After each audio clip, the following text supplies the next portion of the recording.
Okay, guys, it is the Blood Raven shooting phase versus the Thousand Suns. Dan, what would you like to shoot first? Well, I need to kill something, so I'm really thinking.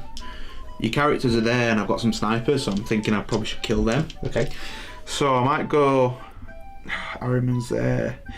Ahriman's got his warlord trait, so do you know what? We'll try and start this one with the eliminators. Actually, hold on. No, we're gonna go with the Grav into the rubrics. Okay. Because I've just literally just math hammered it, and what are you playing at? I'm playing with this cool app. What It's app? brilliant. So this math hammer app.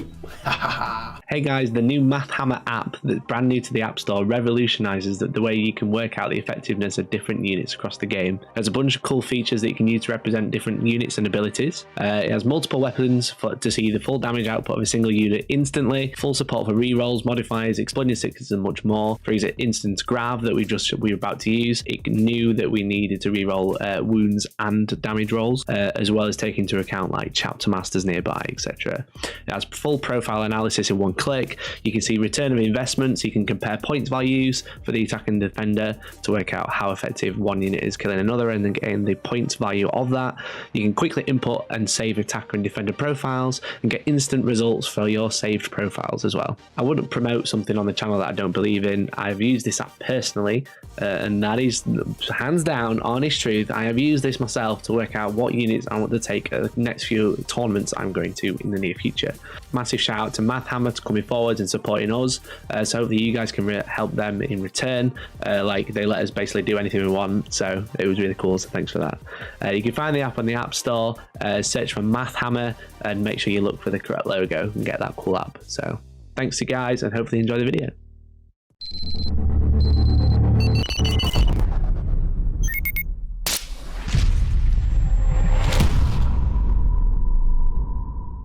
Welcome guys to Hellstormwargaming, and welcome to the finale of the Northeast Open, or NEO for short. Absolutely. Thank you very much to Math Hammer for sponsoring the stream. Obviously you just had a nice word from them. They have a free and a paid version of their app. Exclamation point Math Hammer to check that out.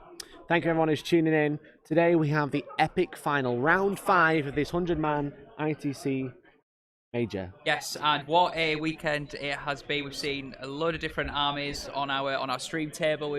We did have Innis on day 1, on round 1, and he's back again in the final round. He's like dominated his way, smashing 4 other opponents. Absolutely. And here he is on the top table now. We've seen Admech, we've seen Eldari. We have seen a bit of everything on the top table. And we had Mike on last round, if you were here this morning, and Mike Porter is back with his Iron Hands as well. Yep, indeed. So both of these players, this is the top table. This is table 1 of this ITC major.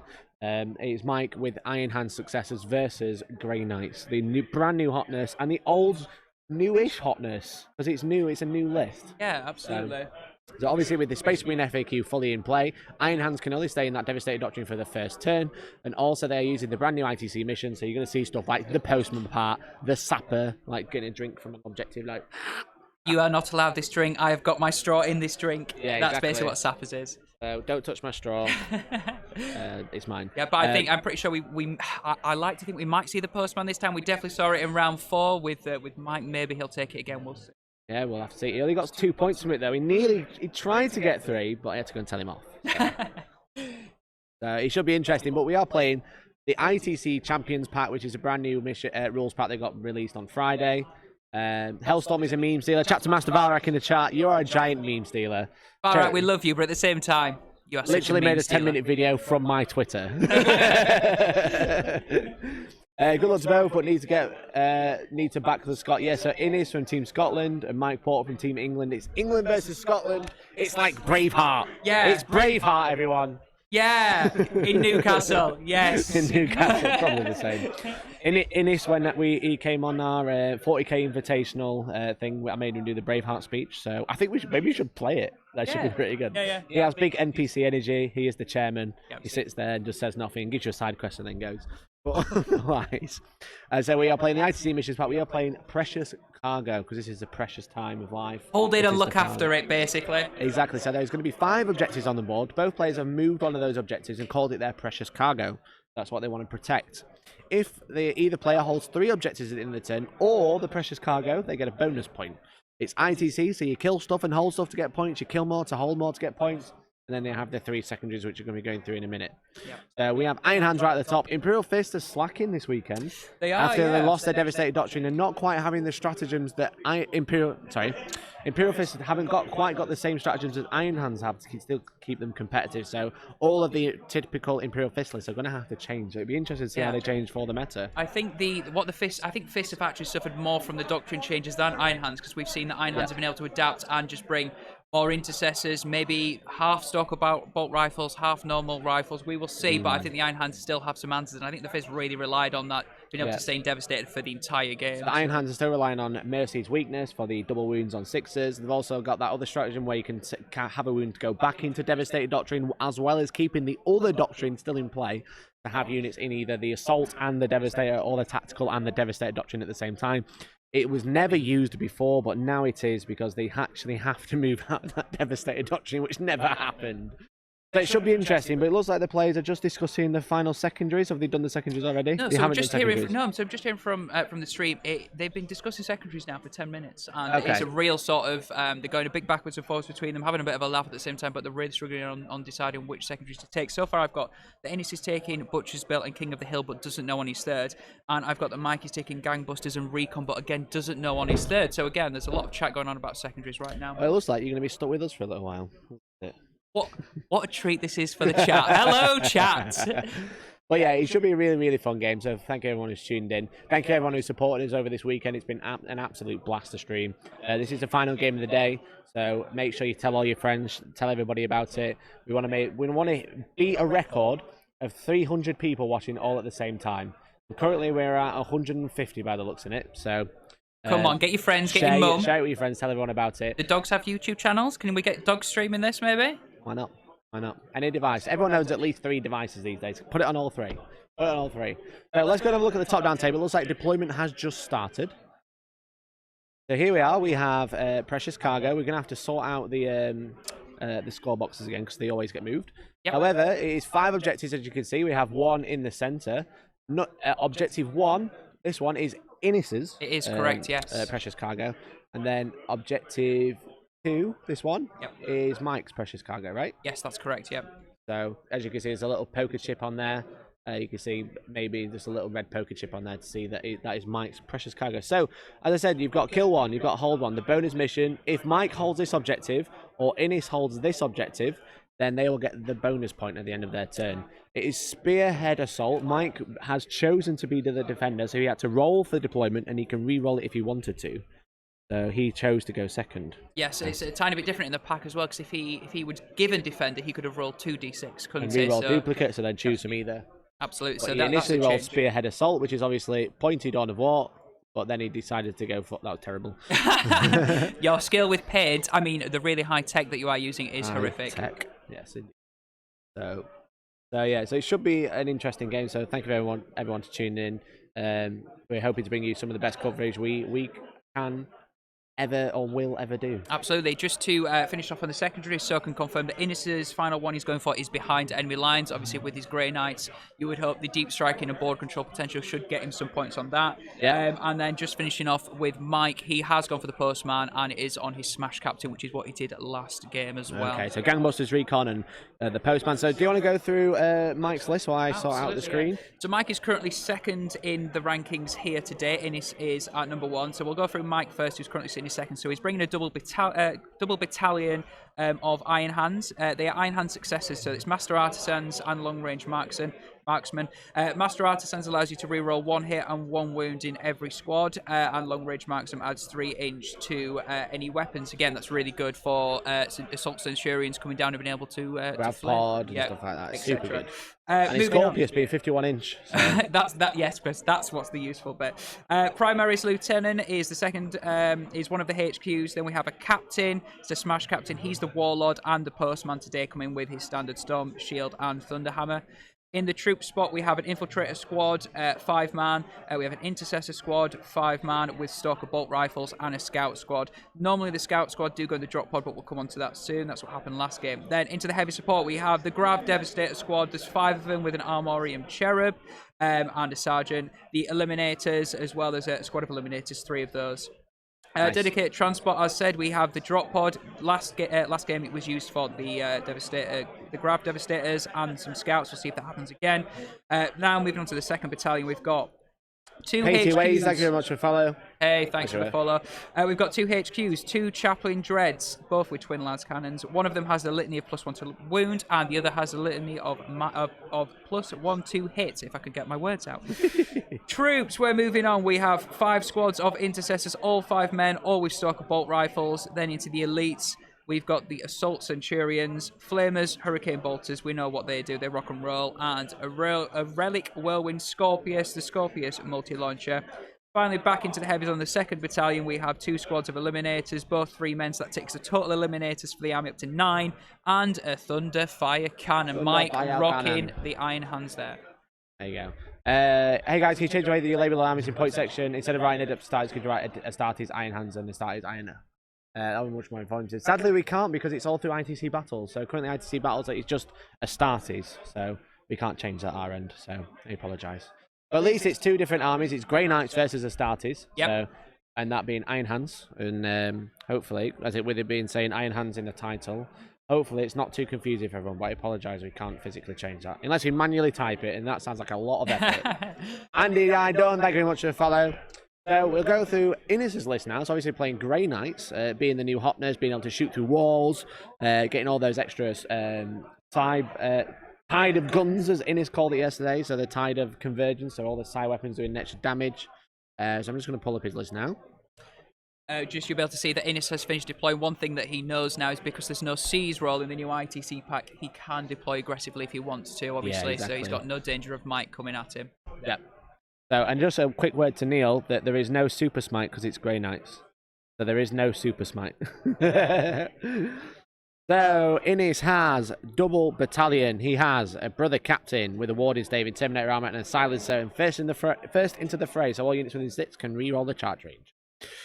Then he has a chaplain, and then he has 3 units of strike squads. They all have a silencer. They all have halberds. One of them is a unit of 6. The other one's a unit of 5. Then he has another battalion. He has Grandmaster Voldus, and then a librarian with a warding stave. And then he has 3 units of strike squads. All of the same, units of 5 with a silencer and all Nemesis Force halberds. And then he has a vanguard as well, I apologise. He has a chaplain in there as well, so an apothecary, and then a unit of 1, 2, 3, 6 paladins, and then a unit of 10 paladins. So paladins to being super strong, they all have silencers. So that is obviously getting the buff from Tide of Conversions. They've got warding staves, halberds, and stuff like that. So one thing that we did see from Innis in game 1, again, I don't know if we'll see it again this time, but he kept it the big squad of paladins and astral aimed them for a good 2 or 3 turns and just left them chilling in a ruin, and he was just storm boltering a lot to death. Eradicus, thank you very much for follow. Welcome to the stream. How's it going? Thank you everyone who's tuning in. It's going to be a bloody bloodbath because Iron Hand's having such a good alpha and being able to be anywhere on the board turn 1 with his Scorpius and the grab pod. Also, Innis being able to shoot through walls and use the Force, Luke. Use the Force. Your bullets you don't need targeted computers, just shoot up and it'll hit them eventually. Absolutely, they'll fall down. It's gravity, right? Yeah, exactly. Most of the time, this could be a 0 gravity desert planet for all we know. Yeah, absolutely. We don't know. But you can see Innis's deployment in that L there. Yes. Just gone. Paladin. Yeah. And in the middle there, although it's sometimes hard to tell, there are the characters and stuff in there as well, Voldus and others. So we'll keep an eye out for them. Yeah, exactly. So they look like Deathwatch, the Grey Knights, because they've got red shoulder pads and they're mostly black. Are they Deathwatch? You're going to watch his death? Fighting talk over there from Innis. Absolutely savage. Mike not phased at all. Mike's ready to say, okay, I'm moving into the tactical doctrine now. Yes. It's the assault doctrine. Yeah, Mike's like, yeah, the assault doctrine is where I want to be. Yeah. JK Paint says Innis hype. Yes, indeed. So Innis versus Mike, 2 absolute legends, 2 really, really good players and absolute great sportsmen as well. Yeah. So. And let us know who you're rooting for as well. We'd love to get some predictions in the chat as well. Who do you think is going to win this? Do you think it's going to be a close one? Do you think it's going to be a first turn alpha washover? Let us know what you think. It could be. Are we rooting for the underdog of the Iron Hands now they're so bad? Who knows? Who knows? Are we rooting for the boogeyman in the room, the Grey Knights? I mean, I think the Grey Knights are about to be ones to watch in the coming months. So maybe it'd be nice for Iron Hands to have one last hurrah, maybe, and take the win here, even after the fact. But we'll see. As I said, Mike's been playing Iron Hands for a while. He was playing Imperial Fist for a little bit, but I mean, he's a really good player. He's been playing him for a long time, so it should be interesting. He's always ran an off meta Iron Hands list as well, so he's never gone for the Brohammer, typical Leviathan in it, Pharos and all the intercessors. It's always been a bit of a toolboxy army, which is quite fun. So I've seen him running like land speeders and invictors and stuff like that, so that's really cool. I think this will be a grindy match, but I see Innis pulling through. That should be fun. Hi, Winnie says, I would love Grey Knights to win, but not Innis to win. Is that possible? I mean, if we take out Innis just before his army wins, the Grey Knights technically win, but Innis doesn't. We could red card him. Oh, okay. Oh, that'd be a good idea. So we leave, like, at the final roll of the dice, you just charge over there, Mikey, with your red card in your hand, and you send him marching off. Give him a red card, and that'll be it, done. That'll be really fun. We will have, we've got a roaming reporter who is keeping an eye out on the other top 4 tables, a guy called Ben Stanley. He's an absolute legend. If you want him to report on any certain tables out there, if there's a match that you're like, wow, that looks sweet, or if there's a certain player you're supporting today, let us know. We will tell him, and we'll get an update as those games start. Again, at the moment, most of these games are still just sorting secondaries out, starting deployment, so it's going to be another 20-30 minutes before we get our first update on that. So Benny's going to be focusing on the top 4 tables, but we'll try and find out about the Ravenwing that spanked the Chaos yesterday on table 7. I'd like to see Grey Knights pull out a win. Nice to see, although another kind of Marine, someone other than Higher Hands win, and everyone wanted to see Grey Knights do something eventually after being out of favour. Yeah. But yeah, it should be interesting because I mean, Iron Hands aren't as broken as they were now. I mean, the fact that they've had that doctrine change really changes how the list works. So, other players on the clock? No, they're not using the clock, but they agreed and said if it does get closer time, they'll split the time evenly and use the clock after that. So. Yeah. I imagine this is not going to be... they're both very good players. They both know their armies. Both of each other's armies well as well. So I don't think we'll have time in. And they have the table official Mikey next to me, and Mikey will charge over there and put them in their place if things do go wrong. Yeah. Innis a Grey Knight player, please, going to get really sick of these Paladin bombs. Yeah, exactly. I mean, they are the new hotness. They aren't like the underdog army anymore. They are definitely one of the worst defending tier armies right now. So if you sold yours about 3 or 4 months ago because you were fed up of losing, yeah, sauce about that. Unlucky. KD9 to 13. Thank you very much for the follow. KD911. Oh, it's just that Roman numeral stuff, mate. I've got no idea what number. It was like 213. Oh, okay, cool. Maybe. Yeah. 2 before 10, 13, so 11. Yeah, we'd love to know also where you guys are watching as well. We'd love to know what countries you're in or what part of the UK, what towns, cities. Let us know. We'll give you a bit of a shout out as well. Yeah, exactly. Come and say hi. How's it going?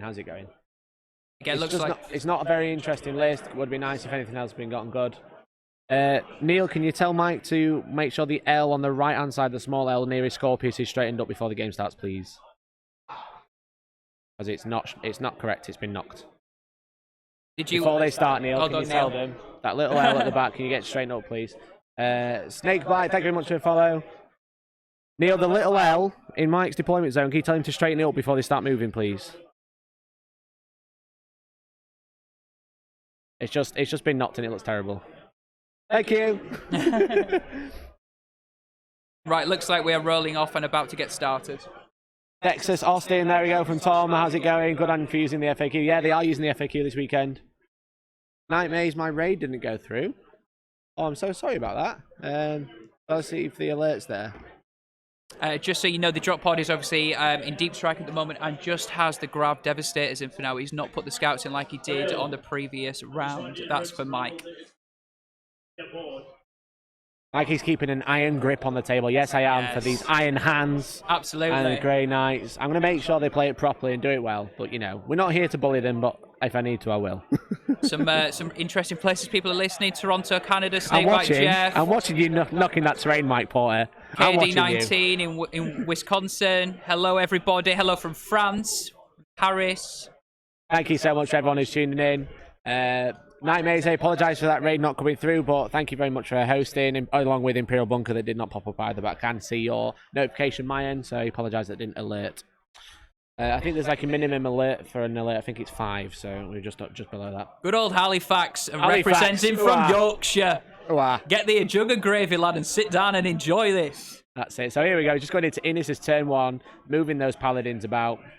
It should be interesting. Like Mike, whilst Innis has a massive L to hide those paladins, also Mike has a big L to hide those centurions as well. So Freakstorm says hello from Singapore. Thanks for casting and streaming the games. Well, thank you very much for tuning in from Singapore, you absolute babe.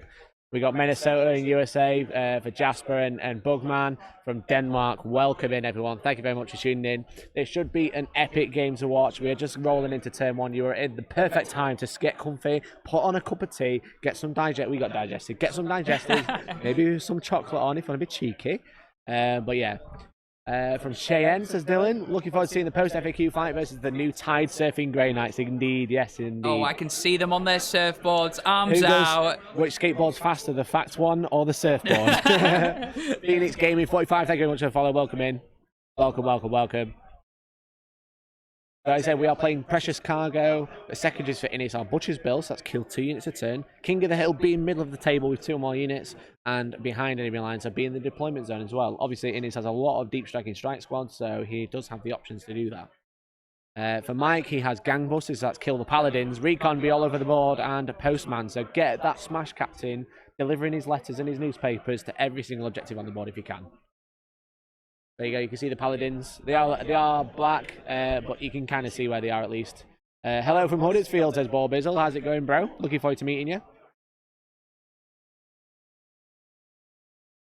So yeah, we've moved on from the movement phase for Innis in turn 1. We're now into his psychic phase, and we know how important the psychic phase is for Grey Knight. So far, he's got Sanctuary off on his big blob of Grey Knight Paladins. That's +1 to say, invulnerable save, so they've got a 4+ in one now. So when that Grav Pod comes in, if it does come in turn 1, it's going to be a little bit easier to deal with. So my money is on Mike for 5-point win. So Vic has said my money for a 5-point win. There we go. So the Grey Knight Grey Knight's Librarian, try saying that after 5 streams, has cast -1 to wound on the other Paladin squad. So it looks like he's splitting his protection across the 2 different squads. Yeah, that makes sense. So the Grav Cannons, where they come in, they'll be wounding on 4s. So now they'll be wounding on 5s, and the other one has a 4+ in one. So at least it's very good, very, very good. Can confirm both those powers have gone off, so this is -1 to wound on one of the Paladin blobs and Sanctuary on the other as well. Nice, nice, okay. Really, really good. Thank you everyone for tuning in today. It should be, as I said, an epic game. It's looking like it's going to be opening up to be an absolute bloodbath turn 1. Oh, look at that angle. That is a beautiful angle. Look at him go. Look at Innis, he's looking very lovely there. He is, yeah. And he's Team Scotland shirt today, so I don't think Innis really knows what team he's supposed to be.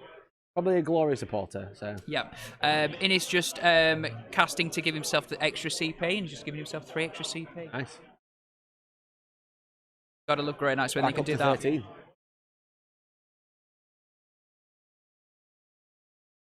So as mentioned as well, another Psychic Power, Astral Aim, has gone off on the big blob of Paladins as well, so that means they now don't require line of sight with their Storm Bolters. Ouch. Watching all the side cannons, don't forget about the side cannons. Watching Grey Knights while assembling dual Paladin bomb, nice. Greetings from Hamburg, Germany. Welcome, Noglet. How's it going? Hope you enjoy those Paladins while you can, because I imagine the nerf bot is incoming. There you go, Mike and Malivini, so just having a great time, just chatting there. The thing is with Mike, he's such a good player and he's always happy. Yes, absolutely, yeah. Always happy. The buffing Maybe that's because he's a good player. Yeah. The buffing is continuing as well. Hammer Hand on the front Paladin squad in the front of the Ruin. Wow. So, I mean, there are some seriously pumped up Paladins right now. Yeah, 2 so different 4+ squads in there. one, +1 to wound. That's really good. Yep.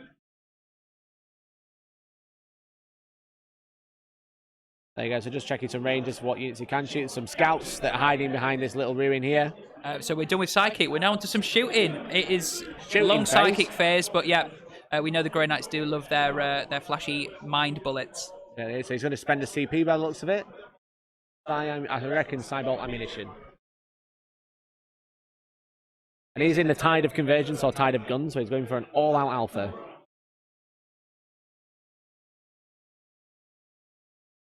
Was that Cyborg ammunition, did you say, Neil? Cybolt ammunition. Yeah, so his Storm Bolters get better. Cybolt ammunition, -2, 2 damage, ignoring line of sight, ignoring cover.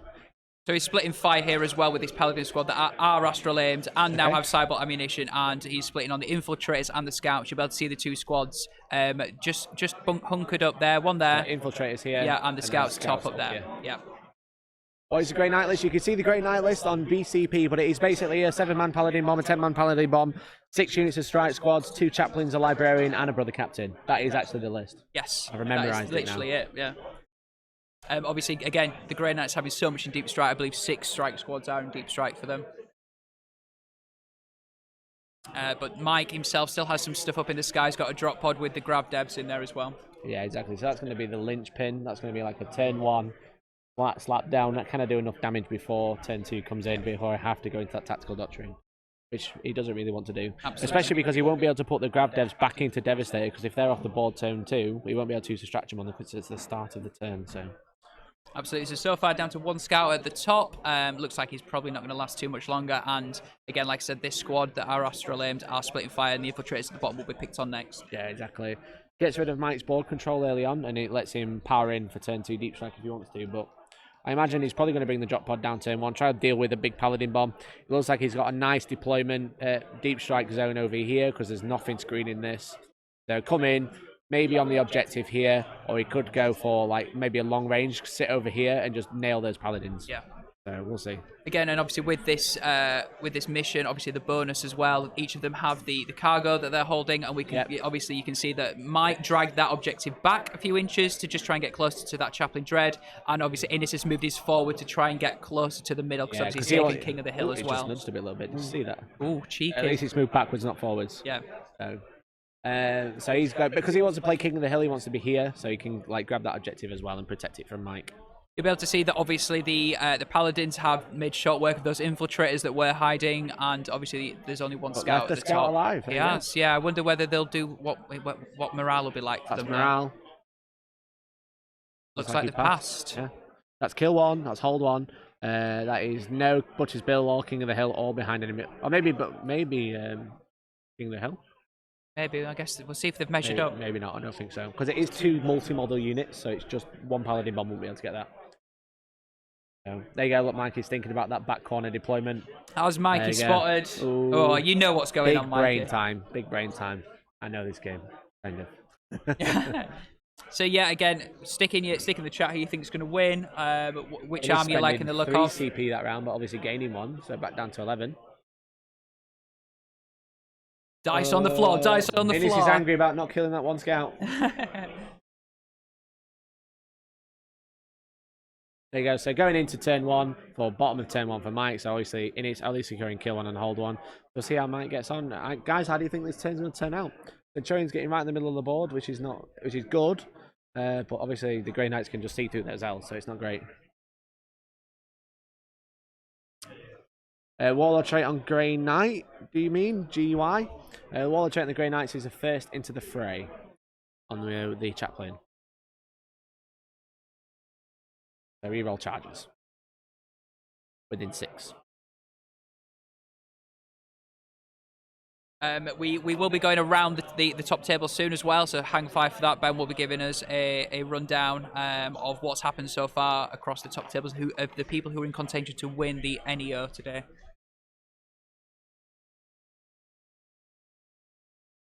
Apparently there was a bit of fighting talk a second ago. Apparently Innis said to Mike, I hope you enjoy your first and only turn of devastation.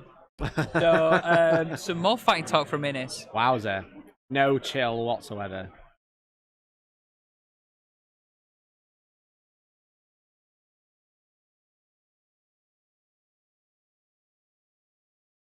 We are running a bit of a fundraiser. You might be able to see at the bottom as well. We've had a wicked weekend here, but we are trying to fundraise for an epic new camera, aren't we, Mikey? Yeah, exactly. So a PTZ camera. Ooh. Or the Zwoosh camera. The Zwoosh camera? Zoom. So currently we have a top donation from... let me just double check who it was. Got to try and find it now.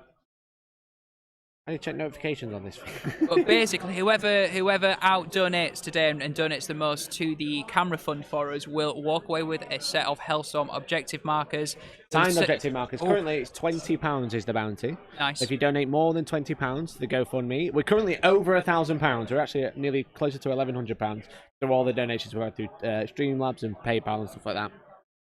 So if you donate more than £20, the top donator at the end of this game will win signed objective markers as seen on stream right now. And they look beautiful. Really Look at handy as them. well because they're ITC ready, so they have not only a 3-inch in the centre line for Games Workshop missions, but they also have a 40mm objective, so they're 3 inches from the edge for ITC.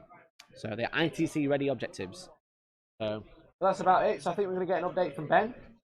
So we're going to have a quick update from Ben from the rest of the top tables who are in contention to basically podium at this event while we wait for the Deep Strike. So back in a minute.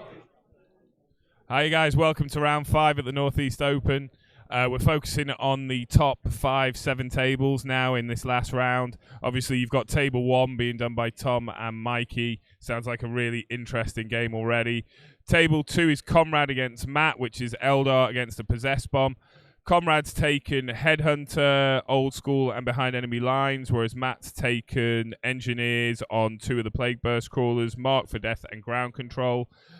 Comrade deployed right on the line. First time he's gone first this weekend, managed to be much more aggressive. Matt deployed almost everything apart from 1 Plague Burst Crawler right in the corner, ring the Possessed with 2 Plague Burst Crawlers and Nurglings and Brimstones.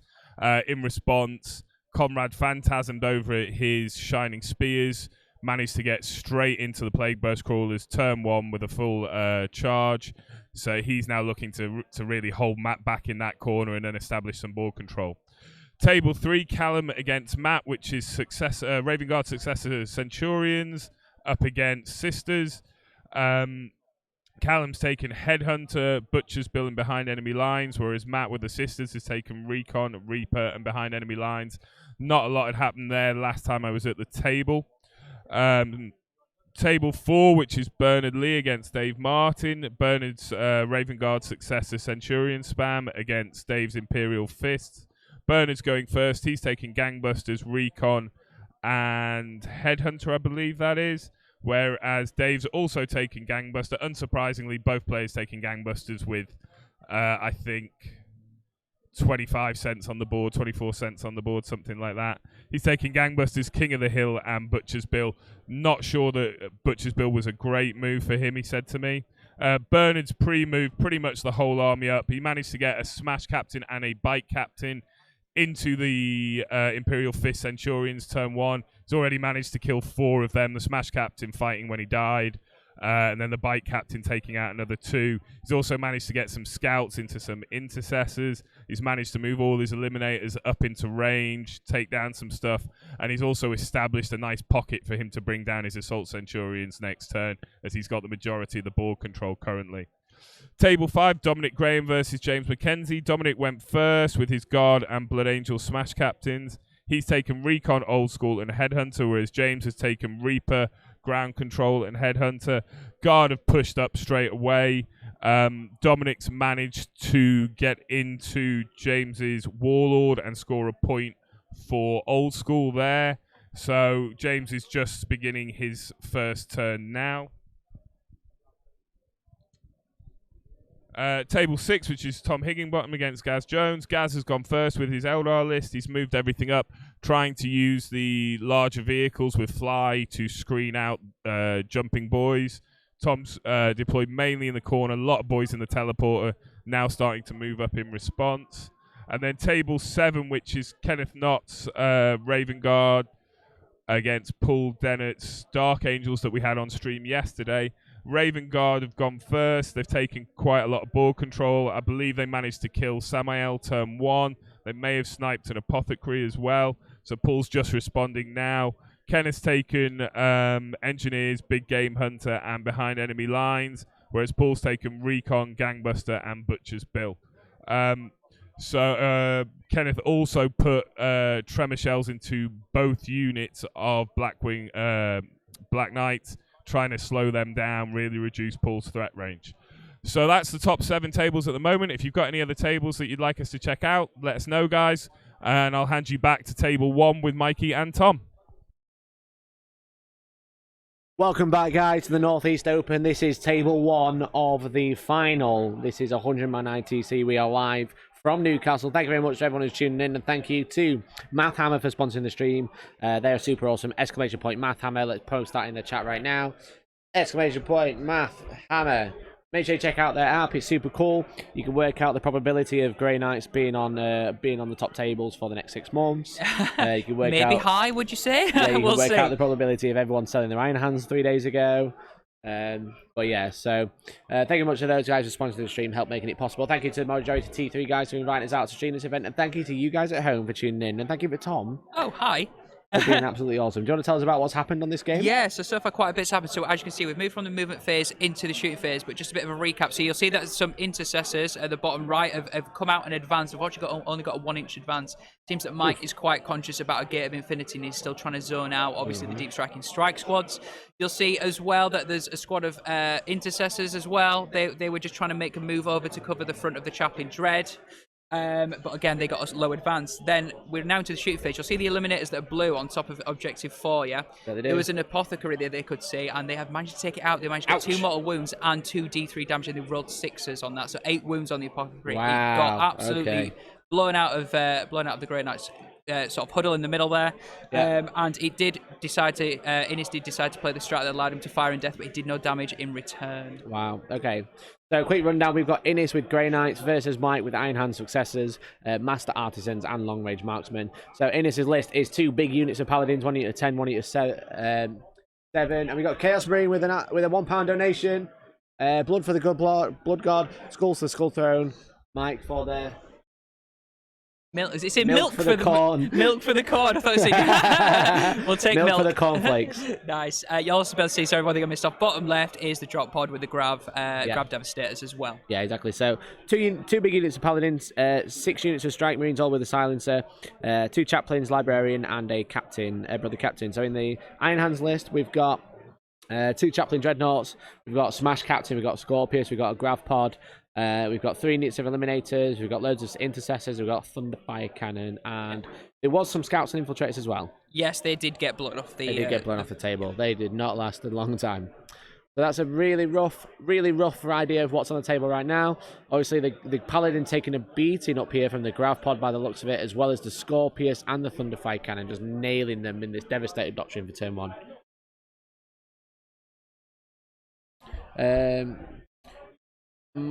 Mikey, when are you hosting your own tournament and where? We host the tournaments at Sanctuary Gaming Centre. Our next tournament is actually the 21st and 22nd of March. Bennett's a touch of class, love the very reporter. Definitely need that at future events. Yeah, so we always have a reporter where we can. We didn't have one at Prague just purely because we were down a man. But we always have someone catching up with the other tables because it's watching table 1, but like there's 100 people at this event. So there's like 8 other people that we can catch up on. So if there's any tables that you want to watch, then let us know. And we'll try and find out what's happening.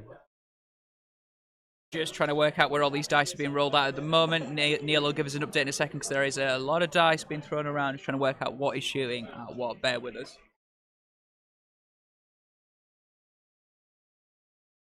Someone commented on the competitive 40k post share, said, why would anyone attend a pre-nerfed Iron Hands tournament? Well, you'll be happy to know that it's not pre-nerfed. It is nerfed Iron Hands, and Mike is still on the top table with them. So 14 wounds. You'll see the Grav Devastators just come out of that drop pod on the left. They've just done 14 wounds to one of the blobs of Paladins. So just rolling up for some damage saves. with a reroll, looking for 3s basically. Yep.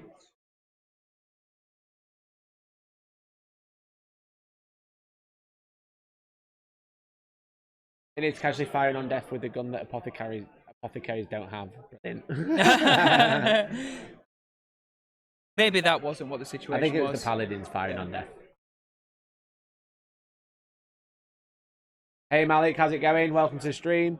So we want an update on Jonathan Jones and Malik's table. Conrad's table, sorry. Malik is asking for Conrad. Can confirm that 3 Paladins have just been removed from the first unloading of the Grav Devastators. Obviously, they do have the Armorium Cherub, so who's to say they're not going to do it again? We'll see. Yeah, he's not going to shoot again. So let's see. As you can see, all the Paladins hiding in this L right now. But yeah, it's very much a toolbox Iron Hands list. It's a definite change from... Mike's always run a toolbox army, but it's a definite change from the typical Brohammer intercessor spam stuff. Iron Hands had a rough go of it. They almost suicided their whole chat just to kill Perturabo. Yeah, they did. Exactly. Hope you had a good time yesterday, Malik. Obviously, there was an Iron Man event in Amsterdam in the Netherlands yesterday. I saw Malik was there, so hope you had a great time. Yes, Grey Knights are the new meta. Anyone who thinks Grey Knights are bad does not know the game well enough. Grey Knights are very good.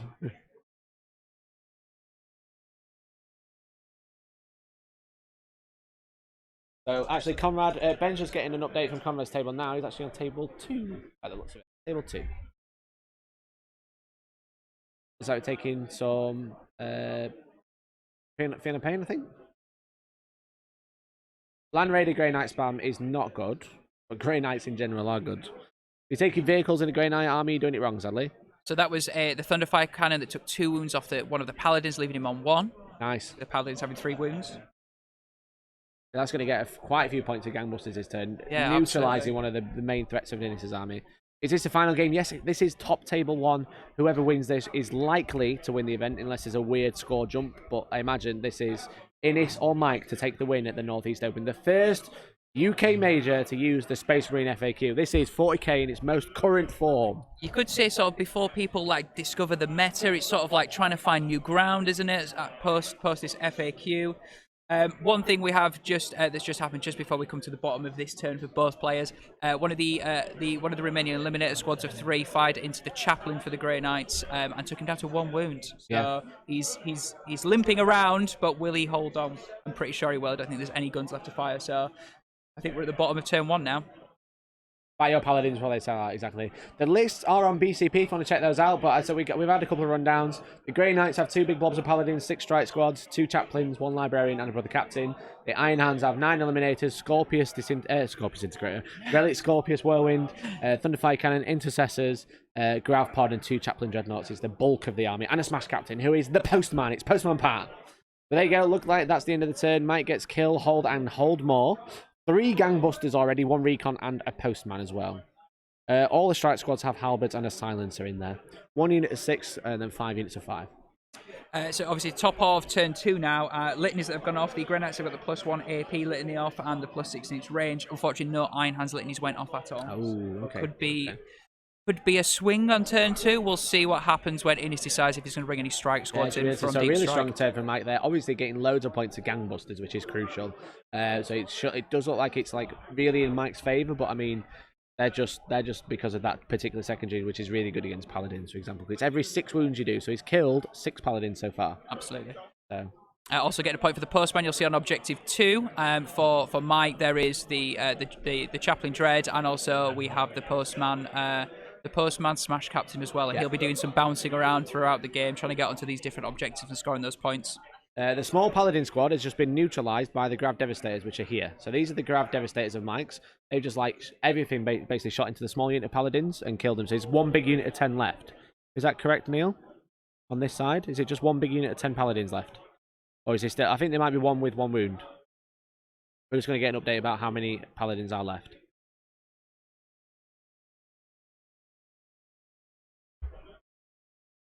That's why Mike has already got 3 points of gangbusters. It's because he's just absolutely focused on 1 unit. So I can confirm from the Paladins, obviously he's taken 2 blobs. The blue squad, so like there's a squad that has some blue halberds, they lost 7, and the other squad only lost 1. So it looks like he did lean heavily into 1.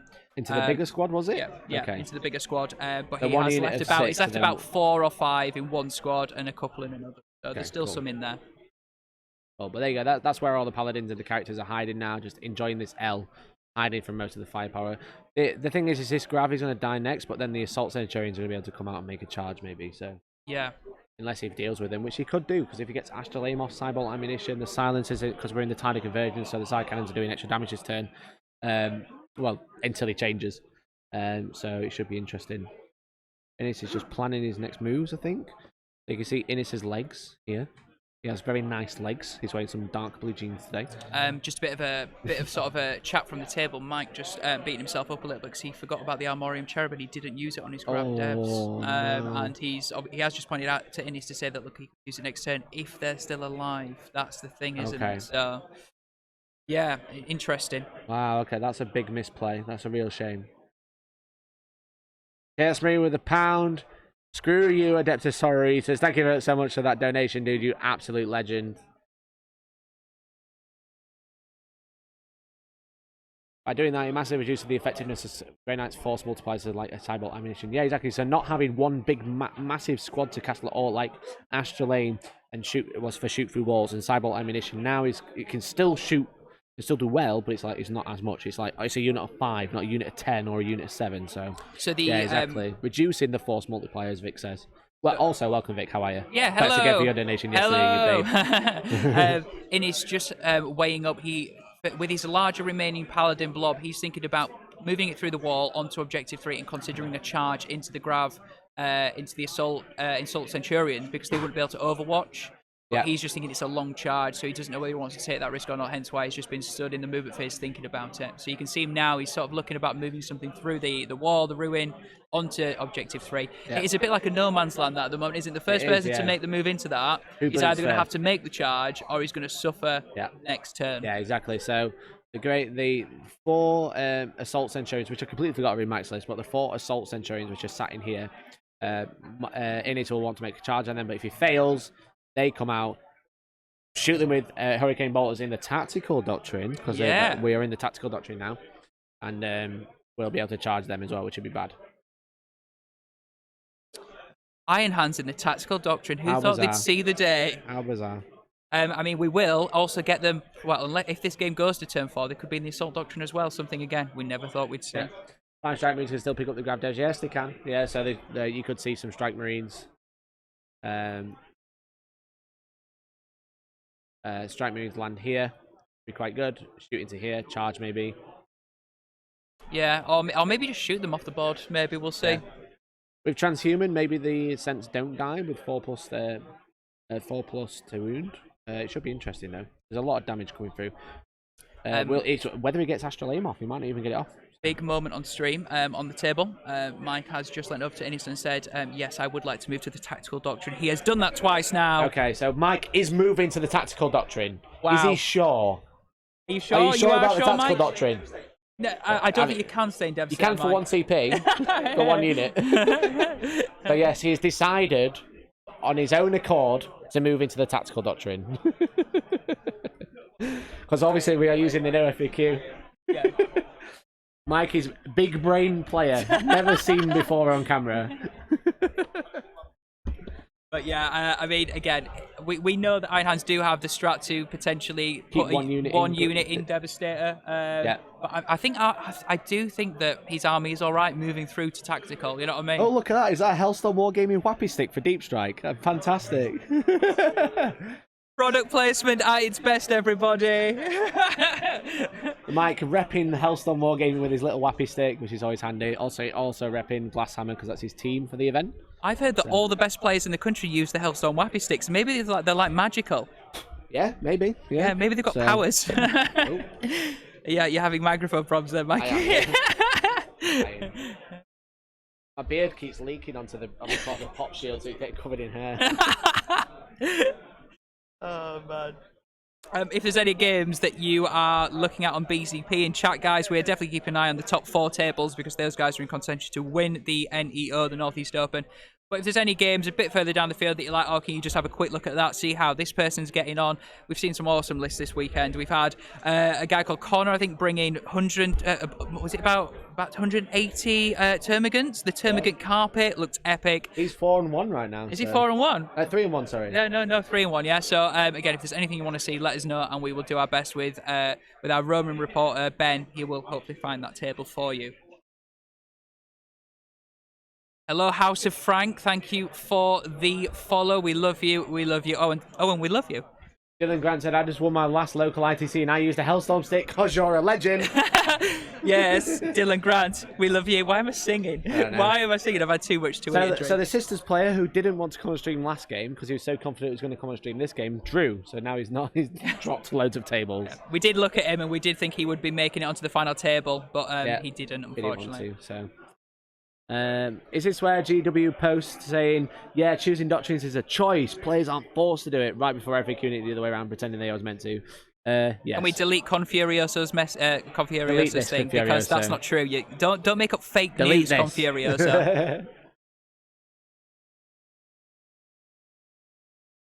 I just want to say massive thank you to everyone tuning in. We are at one of the highest numbers we've ever been. We are at 189. That's maths, Mikey. Come on, Mikey. Pressure maths. 191 plus 70. 261 viewers right now. If we hit 300, that'll be the highest viewership we've ever had on any stream, and that'd be super cool. Thank you so much, everyone tuning in. Make sure you tell your friends. Push a partner, indeed. Push. Just push. Push! Push! Yes, you are listening to a Warhammer stream. We're not in a hospital maternity ward. But yeah, so look, there we go. We can see the deep strike is happening now. The strike squad's coming in. Being able to see the eliminators, get rid of those, and maybe get some charge off against the Centurions, getting multiple chances to charge into there to try and deal with them before they do too much damage. Phelps 32, thank you very much for the follow. Welcome to the stream. Johan Person, thank you very much for tuning in. How are you?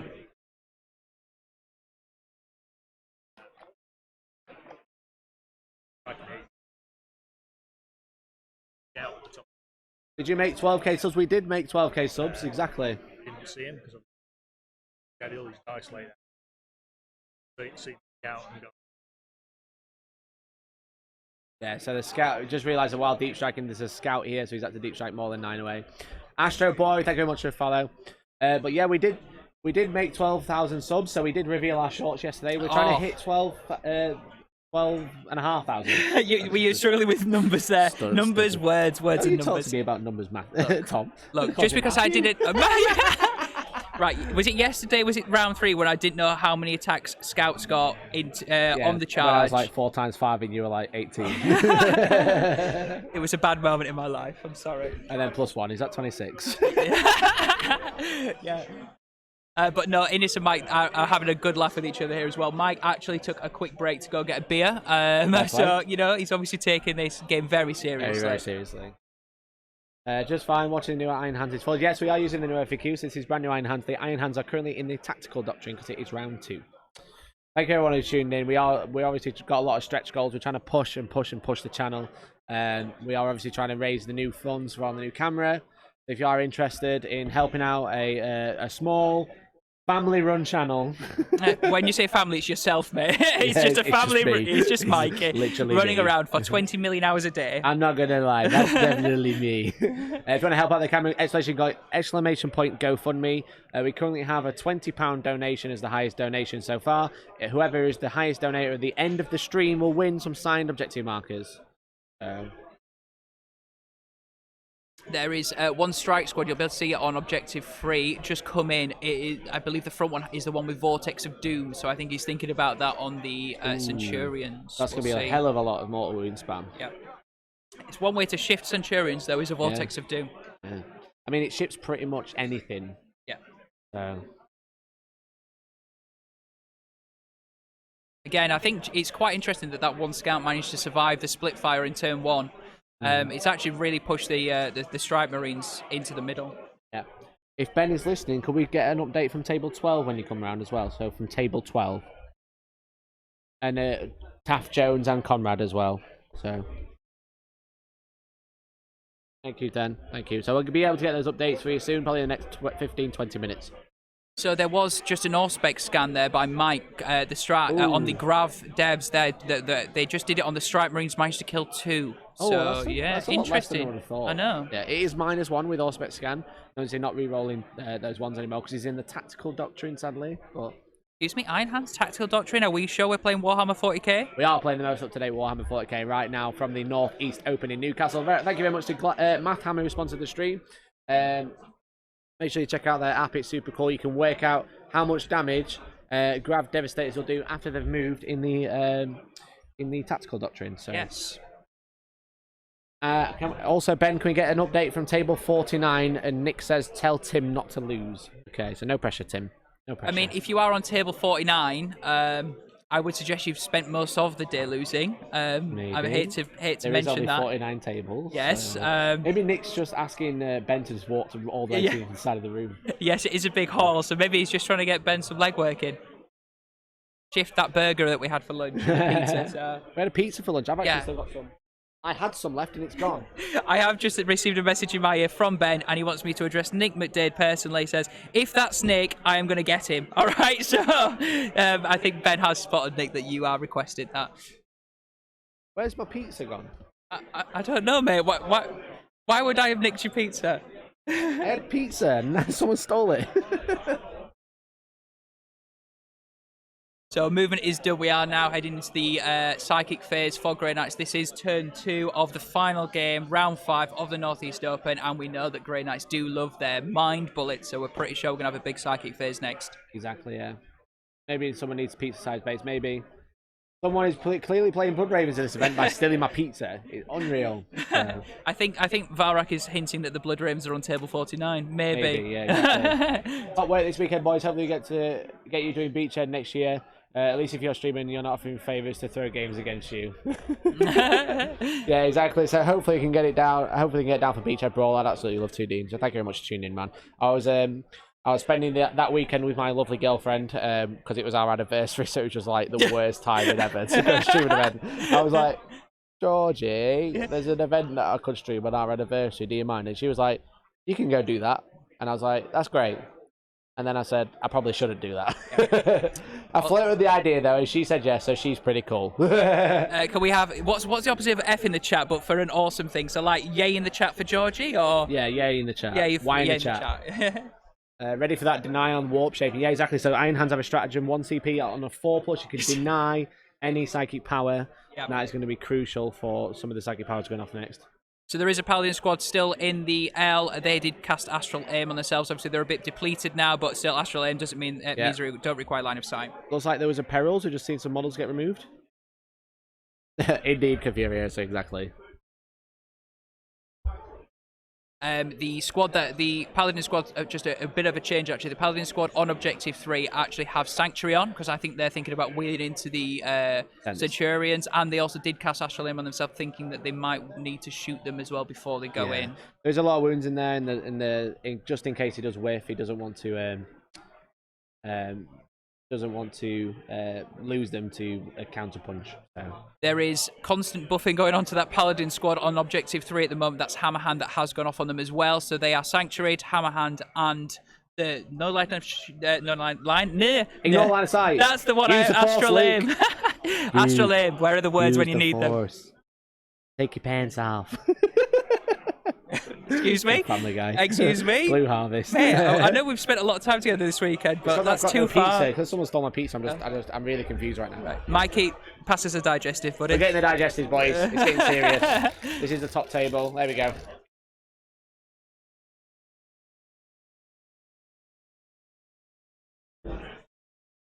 So you'll see that there's a few smites that have gone into the Grab Devastators on the left, and so far 2 have gone. Now just doing some smites on some intercessors. 1 wound there.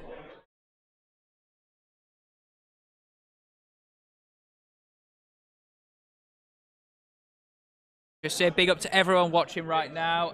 It's really nice to see so many people watching the stream. If there's anything you want to see, let us know. But this is round 5 of the Northeast Open. Final game. These are the top 2 players. We've got Innis, who's currently at number 1. We've got Mike, who's currently number 2. But there's literally only a couple of ITC points between them.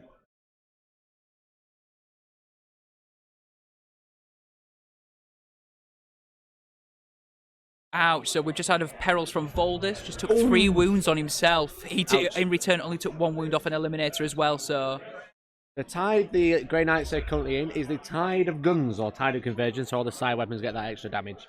Tide of Guns is a better name. I wish GW would just call it what we want to call it. It does make more sense for us while trying to talk about it. Again, list-wise, we've got a really sort of toolboxy Iron Hands list against Grey Knights, which we know are really strong at the moment in the meta. The Iron Hands bringing 2 Chaplain Dreads, a Smash Captain, who is the Postman as well, and several squads of Intercessors, 9 Eliminators in total, and loads of other little bits as well. Really hard to tell difference in models. How the Grey Knights are really dark. Yeah, they're painted black, so it is quite tough. What we've got is a big Paladin blob here, and then characters, and then Strike Squad here as well. Absolutely, yeah. And then I believe these over here are dead. With the change that came so late this week for the FAQ, and also the new ITC pack, the guys here decided to drop the painting restrictions to allow people to change their armies. So yeah, there are a few sort of... shall we say unfinished models, Mikey, on the table right now because people did want to change their lists. So The postman is a secondary in ITC. So the postman is you choose a model in your army who is the smash captain. Can we get a hand? I think I know where the smash. I can actually see him. So the smash captain is here. So basically, what he has to do is every time he holds an objective, or the player who with that model on an objective is holding it, they get a point at the end of their turn. So he has to deliver the letters all over the board. So delivers his newspapers. So the pew pew tide is way better, of course. So ITC, basically you got to kill units, hold objectives. That's how most of the game. The bonus point here is hold 3 objectives or the precious cargo of your opponent. So Innis has some precious cargo. It's this one. And then Mike has some precious cargo. It's this one. If either the opposing player hold those objectives, get a point, or they can just hold 3 other objectives at the end of their turn. Then you have the secondaries. You've got Butcher's Bill, so that's kill 2 units. You've got King of the Hill, that's being middle of the board, which currently Innis will be scoring at the end of his turn. And behind enemy lines, getting to your opponent's deployment zone. And then Gangbusters is kill all the big stuff like Paladins. Recon is be all over the board, and the Postman is the one we've explained. We're about to get an update from the table. We want an update from Ben. If you could check up on the Dark Angels Ravenwing player from Paul from yesterday, but people are interested see how he's getting on. So, there are a hell of a lot of Stormbolter shots going in from the strike squads that have deep struck in the middle. You'll be able to see them in a big line. They've all been targeting the Eliminators, the blue Eliminators. You'll be able to see them just on the roof of Objective 4. Obviously, they've really been struggling. Apparently, they've put 3 squads in at the moment and hardly shifted any. There's 2 gone now on the this is shooting the 4th squad of Stormbolters into those Eliminators, but they're on a 1-up saving cover, aren't they? So, it's just been hard to really shift them. Unless he uses Astral Aim, because then you ignore cover and line of sight, so they'd be back to a 3-up. But if they are in cover, they have a 1-up. Yeah, obviously the only thing that we're Astral Aimed with that Paladin blob in the middle, so the Strike Marines are really suffering. Oh, there we go. Finally, that last Eliminator has been gone. There it is.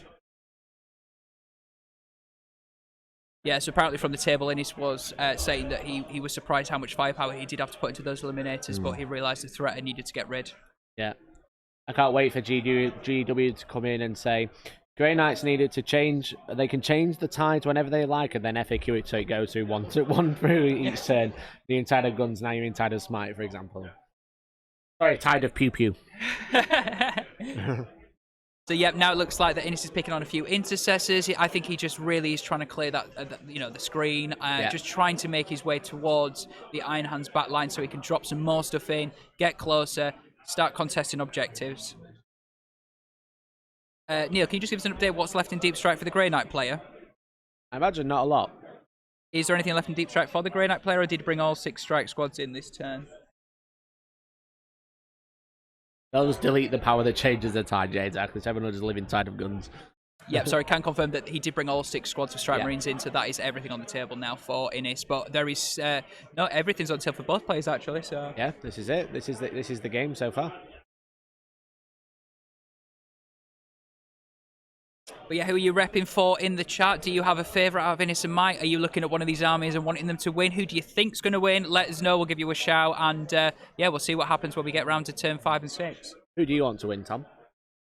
I do want Mike to win with his Iron Hands. I do. Yeah. Does that mean I have to vote for the Grey Knights? I mean, it sort of does, yeah. We've got to be against each other. Yeah. I mean, Grey Knights are dominating the board right now, so yeah. I mean, it's going to be interesting to see what Mike does turn 2. We obviously saw Mike nearly lose turn 2 in the last game and then win. Yep. So that was crazy. So it's be interesting to see how he counteracts this. If those Centurions in this building survive this onslaught, they're going to be able to come out and just dacker all of this.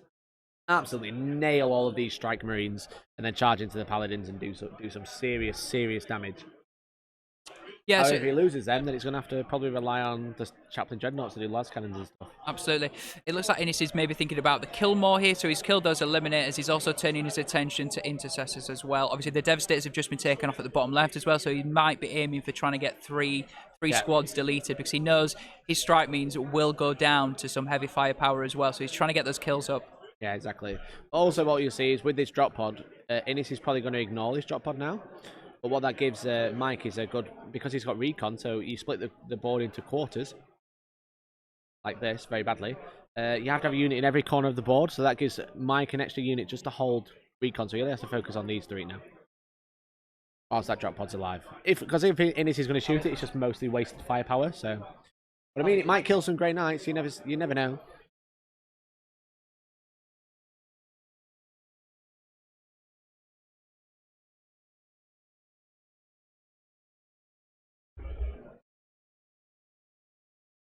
Which Chaos will get such powerful abilities from Monofaction? I guess I want to keep Chaos as a super faction. Yeah, Chaos seems to be a bit of a weird one. Looks like we're going for the charge. Yes, just quickly, just going back a little step, the last things to shoot were the Paladins in the middle that were Astral Aimed. They've completely wrecked the Eliminators that were on the top right. Do you remember we had them on that hill there? Yeah. Took them out, Astral Aim, ignored cover, obviously that's what Astral Aim does. Yeah, exactly. And there was also one Eliminator left as well that they did actually split and managed to kill it in the ruin as well. So all Eliminators are gone. Azador 13, thank you very much for the follow. Are we all ready for the irony and salt if Iron Hands win the first post-nerfs tournament? That would just be absolutely hilarious though, wouldn't it? It would be so funny. I mean, it is a different list, though. It's not the typical Brohammer list. Obviously, I know Vic was doing really well with it.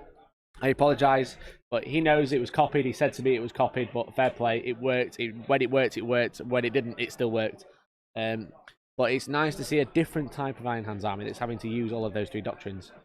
So, I don't see why Iron Hands infantry won't still be at the top. The 5+5+ for intercessors with the Brohammer list is still possible. Just drop the Leviathan of the Centurions and the Chapter Master. That allows the Iron Hands to just put a big immovable blob of Marines in the centre of the table and get hold more. But it's definitely just different compared to what it was. So 2 strike squads now have both made the charge on the assault sense into the building, and they've realised that you only need to touch the building to be in combat with them. So that's 2 so far that are in. Okay, because obviously Mike has put them just close to the wall. Normally keep an inch away, but Centurions are so slow. Putting them in an inch away is meaning they only can move 3 out of the building. So it'll be interesting. So we're going to see these charges go off. We're going to have to watch this combat before we get an update from our roving reporter. So, so apparently he's just trying to charge more of these strike squads in. So far, 3 and 4 have failed. So 1 and 2 went in, 3 and 4 failed. They obviously have first of the fray as well and still failing on that extra reroll for the charges. Okay. Oh, looks like it looks like he's just trying to leave a gap as well. Can you see that gap in the middle? He's just trying to get as much into combat as he can. Yeah, exactly. Innis does have first into the fray on the brother captain, which is it hiding in this L. So all of this is re-rolling charges. So Voldus has failed his charge as well into the sense. So we are basically Innis isn't happy. He wanted a bit more in than 2 strike squads. No, exactly. So he's left that big gap for those to get in there. So it's going to be interesting. If the strike squads whiff, don't kill all the Centurions. The Centurions might intervene and kill the other squad, maybe. So, and that'd be good. Get some power up. Maybe kill all of them. They are quite good in combat. Strength 10, -4. Rerolling a hit, rerolling a wound every turn. Biobug, thank you very much for a follow. So yeah, also just a final charge where you'll see that there are 3 strike marines just on the boxes at the bottom. They tried to go into the intercessors, lost 1 on Overwatch and failed the charge as well. So Innis was a bit miffed at that one. Irony hands, says Mr. Cow. Oh, the irony hands.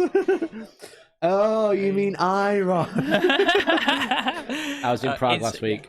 I went to borrow an iron, and the guy behind the counter, I was like, "Excuse me, do you mind if I borrow an iron?" Because there wasn't any in the room. He was like, "Excuse me, what do you mean?" I said, "An iron to iron your clothes." And he went, "Oh, you mean iron?" And I was like, "No, I mean iron." The irony. So we got Iron Hands versus Grey Knights. So the Sense have popped the strat, so it's combat now, fight phase. The Sense have popped the strat to give themselves the feel no pain, and managed to pass 3, I think Neil said. Was that right, Neil? Managed to pass 3 of their feel no pains. Wow, so 6 damage was done. Managed to pass 3 out of the 6 with that feel no pain strat that he played, so definitely worth playing that strat. Yeah, really, really good. Looks like he's lost 1 so far. That is the end of that unit done. Dan Brook, how's it going, bro? One of the Centurions did go down, but he was on 1 wound anyway, which I think we're about to see removed. Oh, no, just moving around, consolidating. Tom sounds great, he says. Who says that? Innis isn't happy about that. Oh. Innis isn't about it. I don't think he feel like he's done enough. The Centurions are going to fight back now. Yep, Sents are about to power up their siege drills and do some crunchy. Obviously, it's Innis's turn, so he probably wants to drill through their strike squads and then move on to the Paladins for next. What basically Innis has done now is sacrifice some strike squad to 1 assault squad, Centurion, but giving Mike another 6 inches of moving. So some splitting attacks going into the fight phase. So the sergeant from the Centurions trying to take the squad of 3, and the 2 trying to take the squad of 5. And it looks like the 2 have managed to absolutely butcher the squad of 5. A bit of a bad play. Not a bad play for Innis, but just an unlucky play there. So it looks like all the strike squads are dead now, and the Centurions get to pile in 3.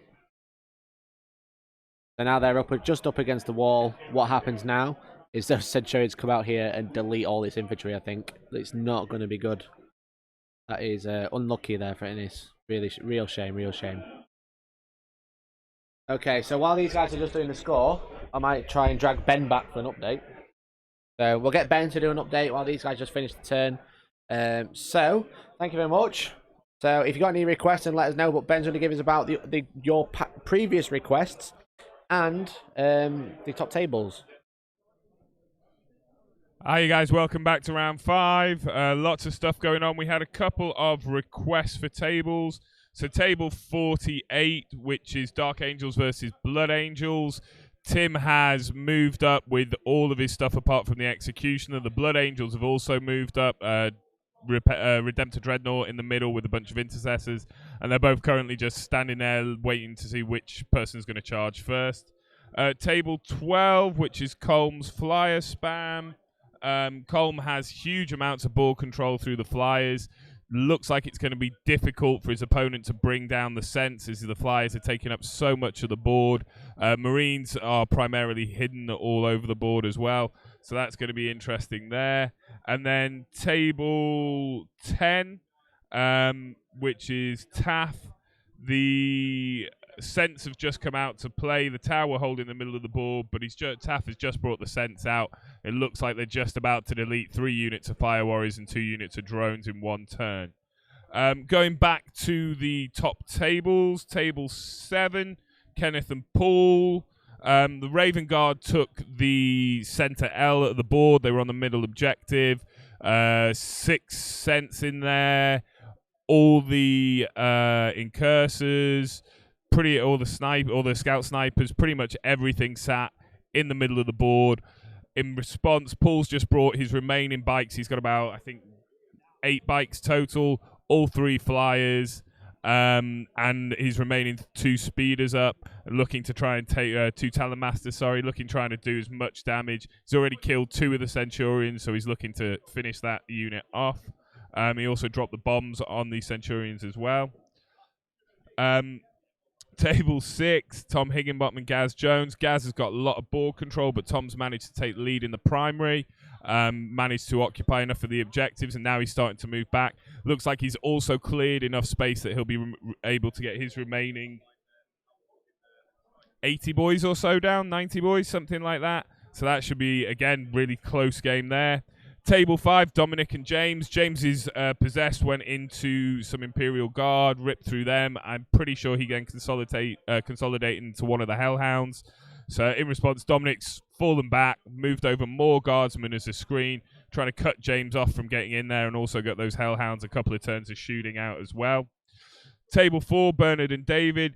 Bernard's dropped down 12 Centurions. Devs and Assault basically just made a bit of a mess of the Imperial Fist lines there, put tons of firepower in, seems to have killed quite a lot, looks to be in control, although it's still close on points. Callum and Matt. So Callum's aggressors went into a Repenter squad, failed to kill the squad, and in return, the Repenter killed all of the aggressors, just turned around and just cut them up. So now looking like Matt's got a little bit more control of that game. Matt's quite a patient player, so he should be able to take advantage there. And then table 2, Conrad and Matt. Conrad managed to get in between the Reapers and the Spears. He managed to kill the Possessed on turn 1. Just used Phantasm, repositioned the Spears, repositioned the Wave Serpent with the Reapers in, got the Reapers out, put them into the Possessed, got the Spears in, and just managed to take out the Possessed turn 1. Also tied up one of the 3 Plague Burst Crawlers, so now Matt's got a difficult task ahead of him there.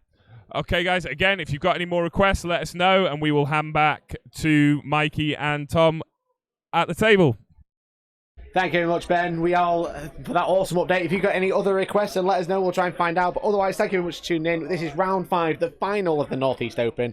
Thank you very much to Mathhammer for sponsoring the stream. Thank you very much to the majority T3 guys for coming out, inviting us out to come stream it. And thank you to you guys at home for watching. We are currently the highest viewership we've ever had at 300 people currently watching But more than 300 people. Yep, and we have got an epic game on right now. We have an epic turn game. 2, and things are hotting up. We know what's just happened. Mike, do you want to run us through what's just happened? So what happened? Well, Innis went first, had all the paladins in this L. Mike came down with the Grav Devastators in this drop pod and deleted most of each unit. So they very whittled them down. So the stratagems that they could use, well, as someone said in the chat, the force multipliers were weakened. And then Innis deep struck and brought the paladins out here to attack 4 assault centurions which were here. One of them died to shooting from astral aim, being able to shoot through walls. And then Innis charged a strike squad here, charged a strike squad here, left a massive gap in the middle. First of the fray, brother captain here to let everyone reroll charges and failed 4 out of 6. Even Voldus, he was that gap was perfectly shaped for Voldus, and Voldus couldn't even get in as well. So it looks like Innis at this point had his head in his hands, and we are now moving into Mike's turn 2. And as Mike said in the interval of that little break, he said, I just need to kill things now. And I think we're all in agreement there. Mike just needs to open up with those Scents and just wreck face. So the Scents are hiding just behind here. What they got with we're able to pile in and consolidate right up against the wall, and now they've jumped out. They are in the tactical doctrine with Hurricane Bolters. They're going to be able to absolutely nuke with ignore cover all of these Grey Knight Strikes Marines. Probably each one shooting into each unit, because why not? And then charge into these paladins, and we'll have to see who goes down first, the paladins or the centurions. Obviously, the paladins can fight as they die, which is really strong. But it's going to be interesting to see if the centurions can do enough work to kill them. Absolutely. At the moment, Mike is just kicking off the shooting phase just by doing some of the intercessor squads. You can see at the bottom right, just trying to plink off some strike squads. So you'll see there's a strike squad with 2 men left on the grey boxes at the bottom. One of those is gone, but again, Mike just thinking, how many squads can I kill this turn? I need to get kill more. Maybe even pushing for hold more if he can shift things off number 3. Objective number 3, we will see. Now, if Bernard is winning heavily, can he still win overall? No, probably. Unless there's a draw here on this table, I don't think they can win. Because it's wins, then points. So these guys are both on 4 wins. In this, Bernard is only on 3.5. So he'd only end up on 4.5, and whoever wins this game will be on 5. So they should be the overall winner. Congrats on 300 viewers, Mike and the team. Yeah, exactly. Thank you very much. I said this is the highest we've ever had, which is insane. So thank you so much to everyone who's tuned in. Make sure you tell your friends at home. We can always beat the current target. I mean, we beat our last target. What about 350? Let's get to 350. Absolutely. That'd be amazing. And we are having a wicked time this weekend. It's been such a great event put on by the guys at the Northeast Open. Yeah. 5 fabulous games.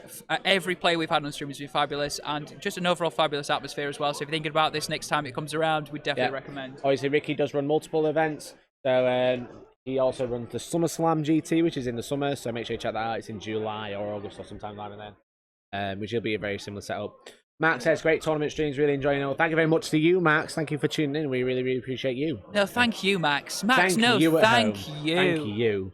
Can just let you know now that one of the Chaplain Dreads did manage to pop one of the Paladins with a las cannon. Oofed. Gotta love them when they do that. And obviously, with the Iron Hand successor rolls, he's re-rolling a hit and he's re-rolling a wound on every single unit. Yeah, Voldus gets in between his attacks and fight on death. He would have deleted those Scents. Really unlucky. Yeah, I agree. It's really, really unlucky. We are opening up with the assault scent. Sorry to interrupt you, Mike. 12 shots going into where? And they're going into the Paladins. So he really wants to get rid of them Paladins. Yeah, I mean, it's forced to wound and they'll have a 3-up save. So, oh no, maybe 5. Paladins toughness 5? It might be toughness 5. I'll double check.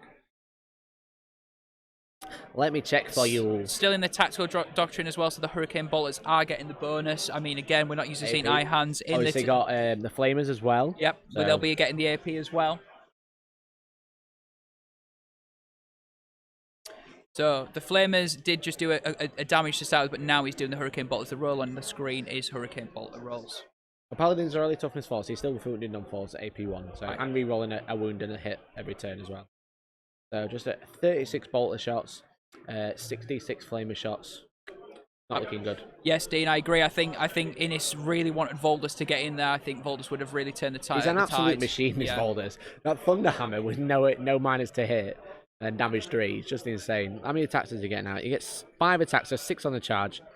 And he's Malleus, Agrim. It's just a normal Thunderhammer that has no minus to hit, so he's 2s to hit. Really good. And he can reroll hit rolls of 1 because of Rights of Battle. So 2s to hit rerolling and wounding on 3 to be really, really good. Damage 3. So yeah, Hurricane Bolts have finished. 1 of the Paladins died and 1's on 1 wound. So I think overall they managed to do 4 wounds there. So. Okay. Assault Centurion's really coming in clutch there. It's such a cheap unit, but they are quite slow in the Iron Hands Iron Hands build, but I mean, they seem to be working for Mike, so fair play. You can see them just there, just hovering over. You can see some of the strike squad. You've got still some paladins in this building. You've got some strike marines here, some more strike squads here as well.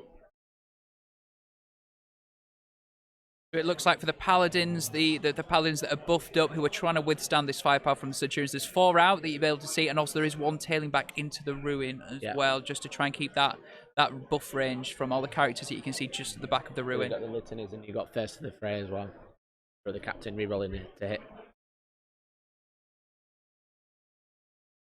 The Scorpius shooting the strike squad on objective 5, trying to shift them. It's another objective that he's trying to get some troops off. Again, all helping for Holdmore at the end of this turn. Off this one, yeah. Yeah, it's one bonus for Mike, knowing that he is second, is that he knows exactly what he needs to get Holdmore and kill more. Kill more, yeah. It's going second in the new ITC pack is so strong compared to what it used to be. Being able to choose that deployment type, choose sides, and then be able to dominate the Killmore and Holdmore is really, really good. You'll also see that those strike marines have been deleted, so that is another objective with nothing on it at the moment for the Grey Knights. Exactly. So currently, Mike is holding 2, Innis is only holding, he's currently holding 2 unless Assault Sense absolutely murder everything on that objective, which doesn't seem unlikely. You'll also see as well that that Mike has taken Postman. It's one of the new ITC secondaries, and you'll be able to see the Smash Captain, who started the game on objective number 2 in the top right, has flown his little body and his little Thunderhammer and Storm Shield down to objective number 4. So that will allow him another Postman point at the end of this turn. I think Mike split fire with a lot of the Centurions, so you put Flamers into strike squads and Bolters into Paladins as well, just to mix around. And I think he's trying to weaken the Paladins. So obviously, you're better off shooting Paladins because they can strike in combat as they die. And you don't want to lose your Centurions by fighting Paladins. I mean, it's a fair trade-off, but you'd rather end up with a unit of Centurions after killing the Paladins, not losing both at the same time. Thunderfire Cannon actually managed to pick off one of the Paladins on 1 wound by the looks of it, so that's another Paladin just taken off the board. Again, I think the Cents are going to get into those the less Paladins. In combat, the better, but it looks like we're about to go into a charge phase. Yeah, looks like it. Again, we are keeping an eye on all the top tables today at the Northeast Open. Innis did get Sanctuary off, and he does have Warding Staves left, I believe. So it's round 5 at the moment, so if there's anything you want to see, any particular games you want us to keep an eye on, let us know, and we will get our lovely, gorgeous, fabulous reporter, Ben, who is listening to this, aren't you, Ben? And he will check out any tables you want us to see.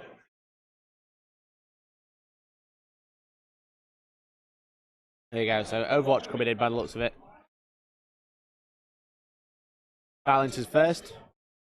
Wow, so the Centurions aren't charging the Paladins, they're charging the 3 units of Strike Marines, so there's a lot of Overwatch right now. That makes sense. Don't charge the Paladins because they are going to murder you in combat. Let them charge the Centurions afterwards. Maybe get some Overwatch. So yeah, it looks like that Mike is just after clearing squads, clearing the Stormbolter shots, clearing the smites, and just trying to wreck face. Yeah. Stops him, it probably helps deny him get King of the Hill as well, because of the fact that he won't have many multi-border units. He's got a big blob of Paladins, but once all the strike squads are dead, you're looking like he's going to be struggling to get King of the Hill. So. Ika Baden, we will see if we can find Dominic Graham on the field, and Ben Stanley, our reporter, will have a look at that matchup for you as well. Dominic Graham for Ben, Dominic Graham for Ben. Sounds like we're in sort of a waiting room, doesn't it? Yeah. We just shout a name out. Would you report to the room 2, please? Could Ben Stanley, please, and Dominic Graham, please report to the wait room. Thank you. And confirm that the Centurions have passed all Overwatch, no wounds done from any Stormbolter shots. But then again, you know, I didn't feel like they were ever going to take any wounds. It didn't look like it, did it? Like, you can just see the strike squad there. I appreciate that the Grey Knights are black, but yeah. We'd also love an update from Matt Robertson's Game 5 as well. So he's currently still playing. He did draw his last game. It's be interesting to see how he's getting on. He has a beautiful Sisters army, doesn't he? So it's a shame that he didn't quite win that last round 4, but and denied to come on stream for it. Yes, I mean we love you, Matt, but at the same time, why didn't you want to appear on stream? We love your sisters. We'd love to have had them on here. Rubbish. So just looking at some sort of pilings here.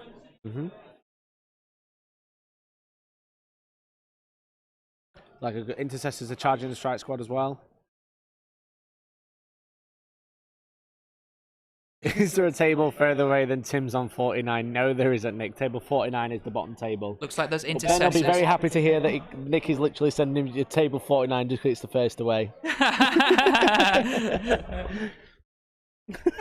He said, "Tell Nick I love him." I can assure you, in my ear, there was a lot more swear words. It wasn't love. It was. I effing love him. Yes, that was it. That was the word. Oh man. It looks like he was trying to charge those intercessors into those two. Looks like he's made it.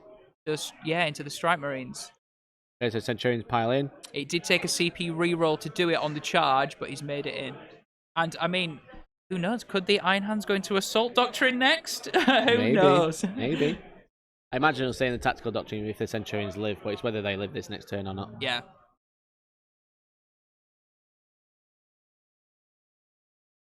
Again, let us know where you're all watching. We've got a lot of support on the stream for round 5, and we can't thank you all enough for watching. We love you all more than I love pizza. And Mikey, you can tell the stream how much I love pizza, but yeah, just tell us. But where's my pizza gone? Don't get salty about the pizza, mate. But yeah, tell us where you're watching. Are you in the UK? Are you outside the UK? Are you secretly watching?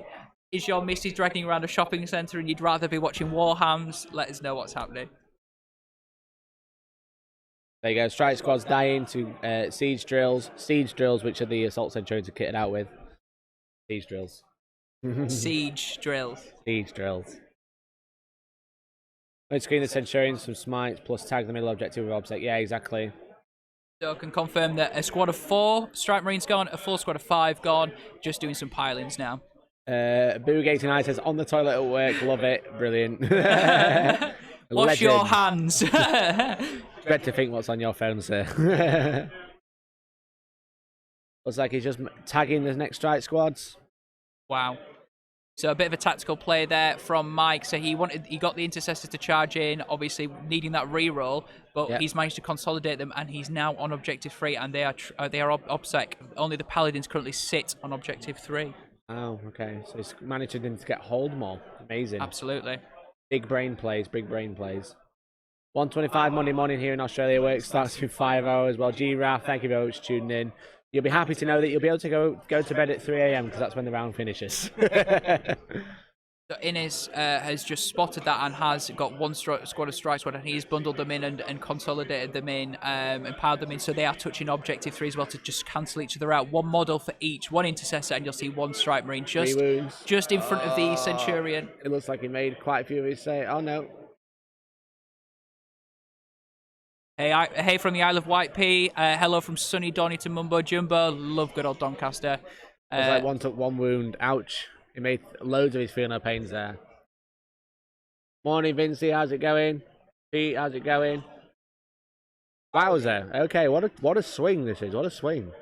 Yeah, only one wound taken, but the wound was taken from somebody carrying a heavy weapon, not the D3 damage weapon, so only took one wound there on the Centurion. Andrew says, watching from the United States. Thank you very much, Shannon, dude. Not a bad way to spend a lazy Sunday morning. Well, that's amazing. We've been streaming all day. It's going to be 3:30 in the afternoon for us.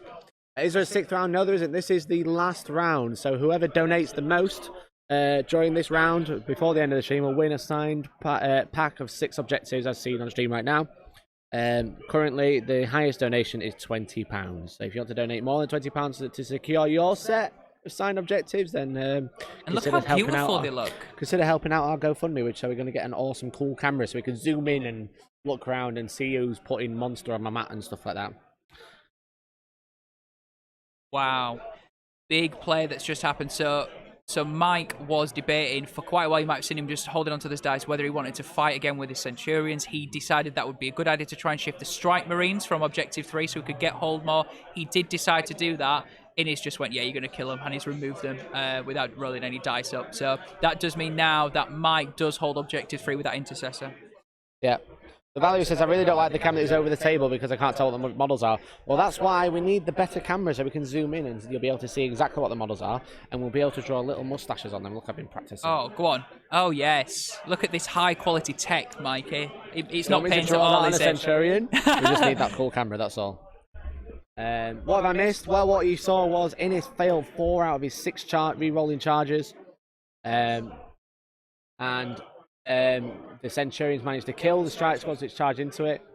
Innes starting the train there. Thank you, Innes. and then the Centurions come out, delete loads of strike squads, and kind of ignore the Paladins. But I mean, the fact that they've managed to kill all of the board control that Innis had now is really, really good. Yes. Lenny Crafty says from the Netherlands, painting minis and watching pro games. Good fun to an 8-hour yoga session. Best one ever. Amazing. We do have a second camera. You can kind of see, but there is an L in the. Oh, hello. Wasn't me. Oh, we just had a bit of a somebody literally did a mic drop, but unfortunately the mic was on in the actual hole that we're in, and I don't think they were expecting that. So yeah, apologies if you heard that down the line. Paint mustaches, top quality content from Team Hellstorm. Yeah, exactly. We just want to zoom in so we can paint mustaches on people. And what you haven't told the people at home, Mike, is that the way we would zoom in is with an Xbox controller. We would hook an Xbox controller up. I would have a little stick, and I would be zooming around the board, and I would be the happiest man alive. So if you can't make me happy, it's like one of those sad adverts where you're like, please donate to allow Tom to use an Xbox controller. We're going to help out, get a better camera so we can get at least better footage than... exclamation point GoFundMe. Again, if you do donate the highest during the stream, you'll get some free objective markers signed by the team. Neil, if you can do me a favour, buddy, can you just have a look at how many strike squads are left from the 6 that came in, if there are many? Obviously, we know where the Paladins are, but just see if you can count up how many squads are left. Yeah, Max says, do you guys think the Grey Knights can turn this battle around? Looks like Iron Hand's got it. Big plays by Mike. I think it's all going to come down to how much damage these Paladins can do. So yeah, just confirmation from the table, all 6 strike squads were deleted in one turn there. That's where I thought every single strike squad that came down in turn 2 completely wrecked. That will be the next GoFundMe. But there is a camera drone that I'm looking at. So everyone's joking and being like, oh, can we get a drone? Like, literally, yes, I could get a drone. We could fly around the stream. We could fly around the event, check out tables up close, like lower down, like, woo, and then lower, and then woo. Doesn't mean else to look in. So... yeah, if you want to help out, we're first looking for a better top-down camera on here, and then we can drone it as well. Is it just Centurions left? No, it's not just Centurions left. We've got 2 Chaplain Dreadnoughts, one here, Intercessors, Thunderfire Cannon, the Postman Smash Captain here, and the Relic Scorpius.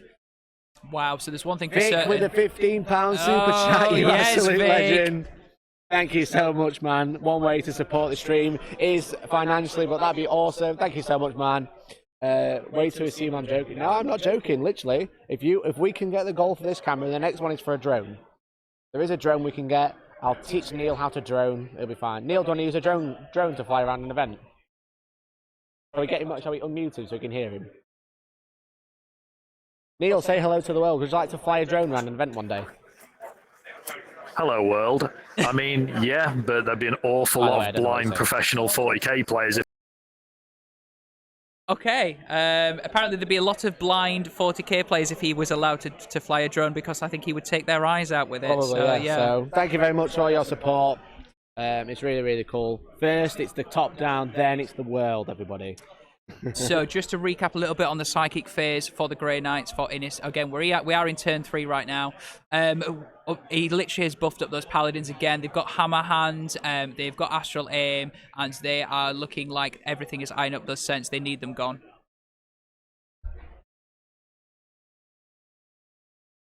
Thank you very much, everyone's support. Super cool of you. Look like there you go. That's the end of the turn. We're obviously in Innis's turn now. It's 15-8. 15-8 going into turn 3. The Astral Aimed Paladins didn't shoot at the sense. They shoot at the see the Intercessors. There's 1-on-1 wound just above number 4. They laid into those. Oh, okay, sorry, this one. My apologies.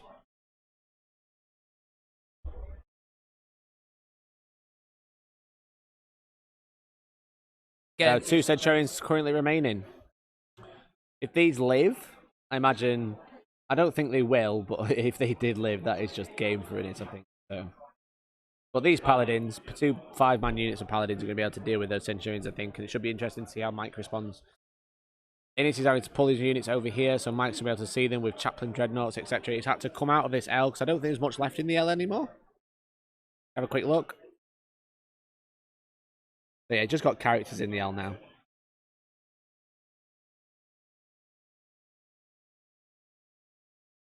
I just have to say, your guys' stream set up how you talk and explain seeing the models is the best I've seen. Like, sometimes very hard to see what's going on in other streams. Well, thank you very much. Thank you so much for those kind words, Michael. I said, we're just trying to bring you the best coverage we can do. Obviously, you know, like anything that you do with financial support, you can always make it better. But we're just happy to bring you some of the best coverage we can do, the best mediocre coverage in the world. Absolutely. It's the Michael, title I've chosen, and it's the title I'm keeping. Michael, I could hug you if you were here in person. Thank you. Just a bit of a recap. So, one of the Centurions was taken off was the Paladins leveled a P silencer or a silencer at silencer at one of the Cents, took it off the table. It had taken a couple of wounds already. Now it's the charge phase. The Apothecary went in first, then the Paladins, and Voldus just rolled a double 1 for his charge, but he was close enough. He was close enough, thankfully. He's not had much luck with the charges. So he's an old man. He's an old man. He's been the Grandmaster for a while, so at least 2 years. I guess it turns out you can nerf Iron Hands, but you can't nerf Mike Porter indeed. Biobug, yes, we are using the FAQ. This is why there's some Centurions that are just silver, because they removed the painting restrictions on Thursday, but allowed everyone to change their lists. So this is the first ITC major in the UK that is using the brand new Space Marine FAQ. So Iron Hands are what? Nerfed? No, in the tactical doctrine. In the tactical doctrine, right? Okay. Yes.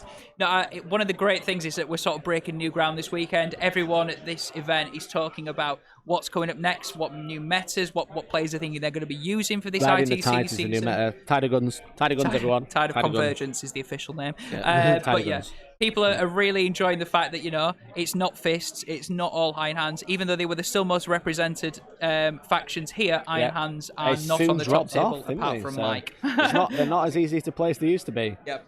Awesome stream and awesome crew, says Jesper. Thank you very much. Mikey, stop extracting money from people. I'm just trying to give you signed objective mats. That's all. That's all I'm trying to do. I'm just trying to give you signed objective mats. That's all. And make an awesome, cool camera. But there you go. Looks like Innis is wrapping the Incestors. Yes, he is. How many competitive 40k player are there in the world? Lenny, I have absolutely no idea. Probably best start checking out ITC, because at least you got a good idea then. Or maybe if you get the Math Hammer app and you try and add them all up. But what a perfect app that would be. Exclamation point Math Hammer. Make sure you can check that out. You can work out how effective different units are. It has abilities to use gravity amplification, Mercy's weakness, all at the same time to work out how much damage you can do to a particular unit. Exclamation point Math Hammer. They have both a paid and a free version. Make sure you go check that out. They've been super cool to support this stream and last week's stream as well. You'll be able to see that the Assault Sense have been deleted by a combination of characters going in there and chopping them up. Yeah, Voldus with that 2-inch charge going in with his still managed to wreck face with his Thunderhammer. Now, most of the Grey Knights army just trying to wrap those 4 intercessors that were holding that objective. It looks like that Innis is trying to keep that board control. He does have King of the Hills as secondary, so that's maybe something he's thinking about. Exactly. So it looks like he's going to be able to secure that. Dylan says, grade A mediocre coverage. Haha, you guys are awesome. Well, thanks, man. I will take the mediocre coverage. I think we may be progressing from mediocre to like tiny bit okay, a tiny bit awesome, maybe. But no one has declared the title of best mediocre coverage. Right, okay. I have. Right, so that's why you're having it, yeah? Perfect, I love it. It turns out in Warhammer, for some reason, people think it's okay to give themselves the best title, like the best something.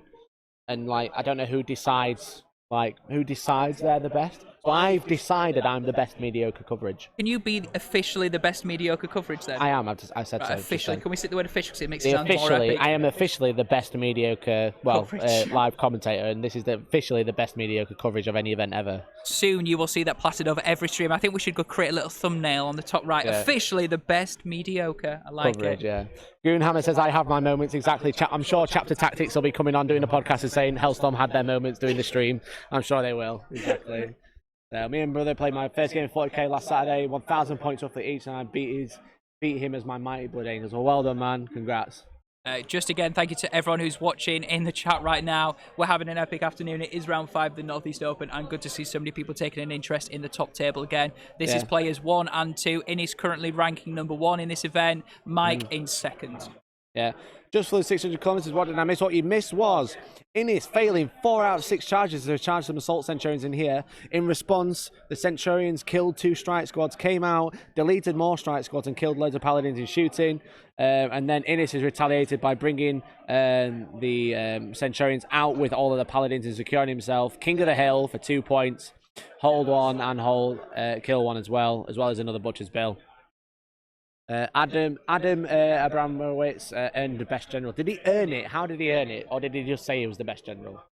Yeah. So we have just moved into the top of Mike's turn 3. Obviously, we have had some movement from Intercessor at the bottom, advancing up the table on the left as well. But we have got an update coming really soon from Ben, who has been around the top tables and can tell us what is happening from those tables as well. Shall we get an update from Ben right now? Oh, it's like we planned it. Almost like we knew it was there. But let's have a quick catch up with Ben, who's going to go live in 3, 2, 1. Hi, you guys. Welcome back to round 5. We had a couple of requests for information. So, Nick McDade, this is especially for you. Tim and Gareth, as I said before, they were meeting in the middle. Blood Angels and the Speeders, Talamasters for the Dark Angels. Dark Angels has done a lot of damage. They've killed a Redemptor Dreadnought. I think they've killed 2 units of Intercessors. Blood Angels are struggling to fire back. Mortars from the Guard detachment at the back not doing a lot of damage. So, it looks like the Dark Angels have got control there. Table 12, Colm versus Christopher. Colm is still all over the board, but Christopher's managed to open up a gap to drop 7 of his Scents down. They've taken out a plane and also done damage to 3 other planes from what I can see on the board. Christopher also has a unit of Intercessors up the table, which are just wrapping a support platform, killing that, and then moving on and wrapping the next support platform. So they're in quite a strong position. Table 10, Jonathan Taft-Jones against Shane Russell. Taft's brought 2 units of... So he brought 1 unit of Sense down, moved the others out of from behind cover. Unit on the right flank managed to do quite a bit of damage, took out 4 units of Fire Warriors, took out some drones. In response, Shane went to Cao Yon, went to Command and Control Node on the broadside, managed to kill all 5 Sense on the opposite flank. So now Taft trying to get his Sense on the first flank back into play. Looking back at the top tables, table 7, Kenneth versus Paul. Still proceeding at pace. Paul's done a lot of damage to the castle in the middle of the table and has now moved off looking at trying to hold some other objectives. Table 6, Tom and Gaz, still very much the same there. Tom looking to hold objectives, take control of the board now a little bit more. Table 5, Dominic against James. Possess went in. So great. Dominic fell back, managed to kill some Possess with the Hellhounds. Charged in 40 Imperial Guardsmen to try and hold the Possessed up, do some damage. The Possessed managed to chew through those pretty quickly. And James is now charged into the surrounding units. I think he's about to tie up one of the Hellhounds again. So he's scored 5 points both of the first 2 turns, looking strong there. Table 3, Callum and Matt. Matt has responded quite strongly. The Penta, as I said, took out the aggressors. The Serpentia have managed to move in, take out 2 units of Intercessors, a unit of Eliminators. Matt's been using his Miracle Dice to make his charges, I think. So he looks like he's got a lot of control there. But Callum has the lead on points currently, and he does have 4 Centurions to drop in still. And then table 2 has actually finished. Comrade against Matt. Comrade winning there 41-17. Matt gave him first turn, which Matt said in hindsight was a big mistake. Comrade able to use Phantasm, able to get the Reapers in line of sight, able to get in range to doom the Possessed, able to get the Spears in. Matt managed to clear out the Spears with Demon Princes and other characters, and Comrade just dropped the second unit of Spears straight in, managed to tie everything up and finish the game off pretty quickly. I don't think Matt had a lot that he could fight back with because the Plague Burst Crawlers were tied up and because the Spears were into him first turn. So that's the update there, guys. Again, if there's anything you want to know about, let us know, unless your name is Nick McDade, in which case please don't give me any more requests. And enjoy the rest of Table 1.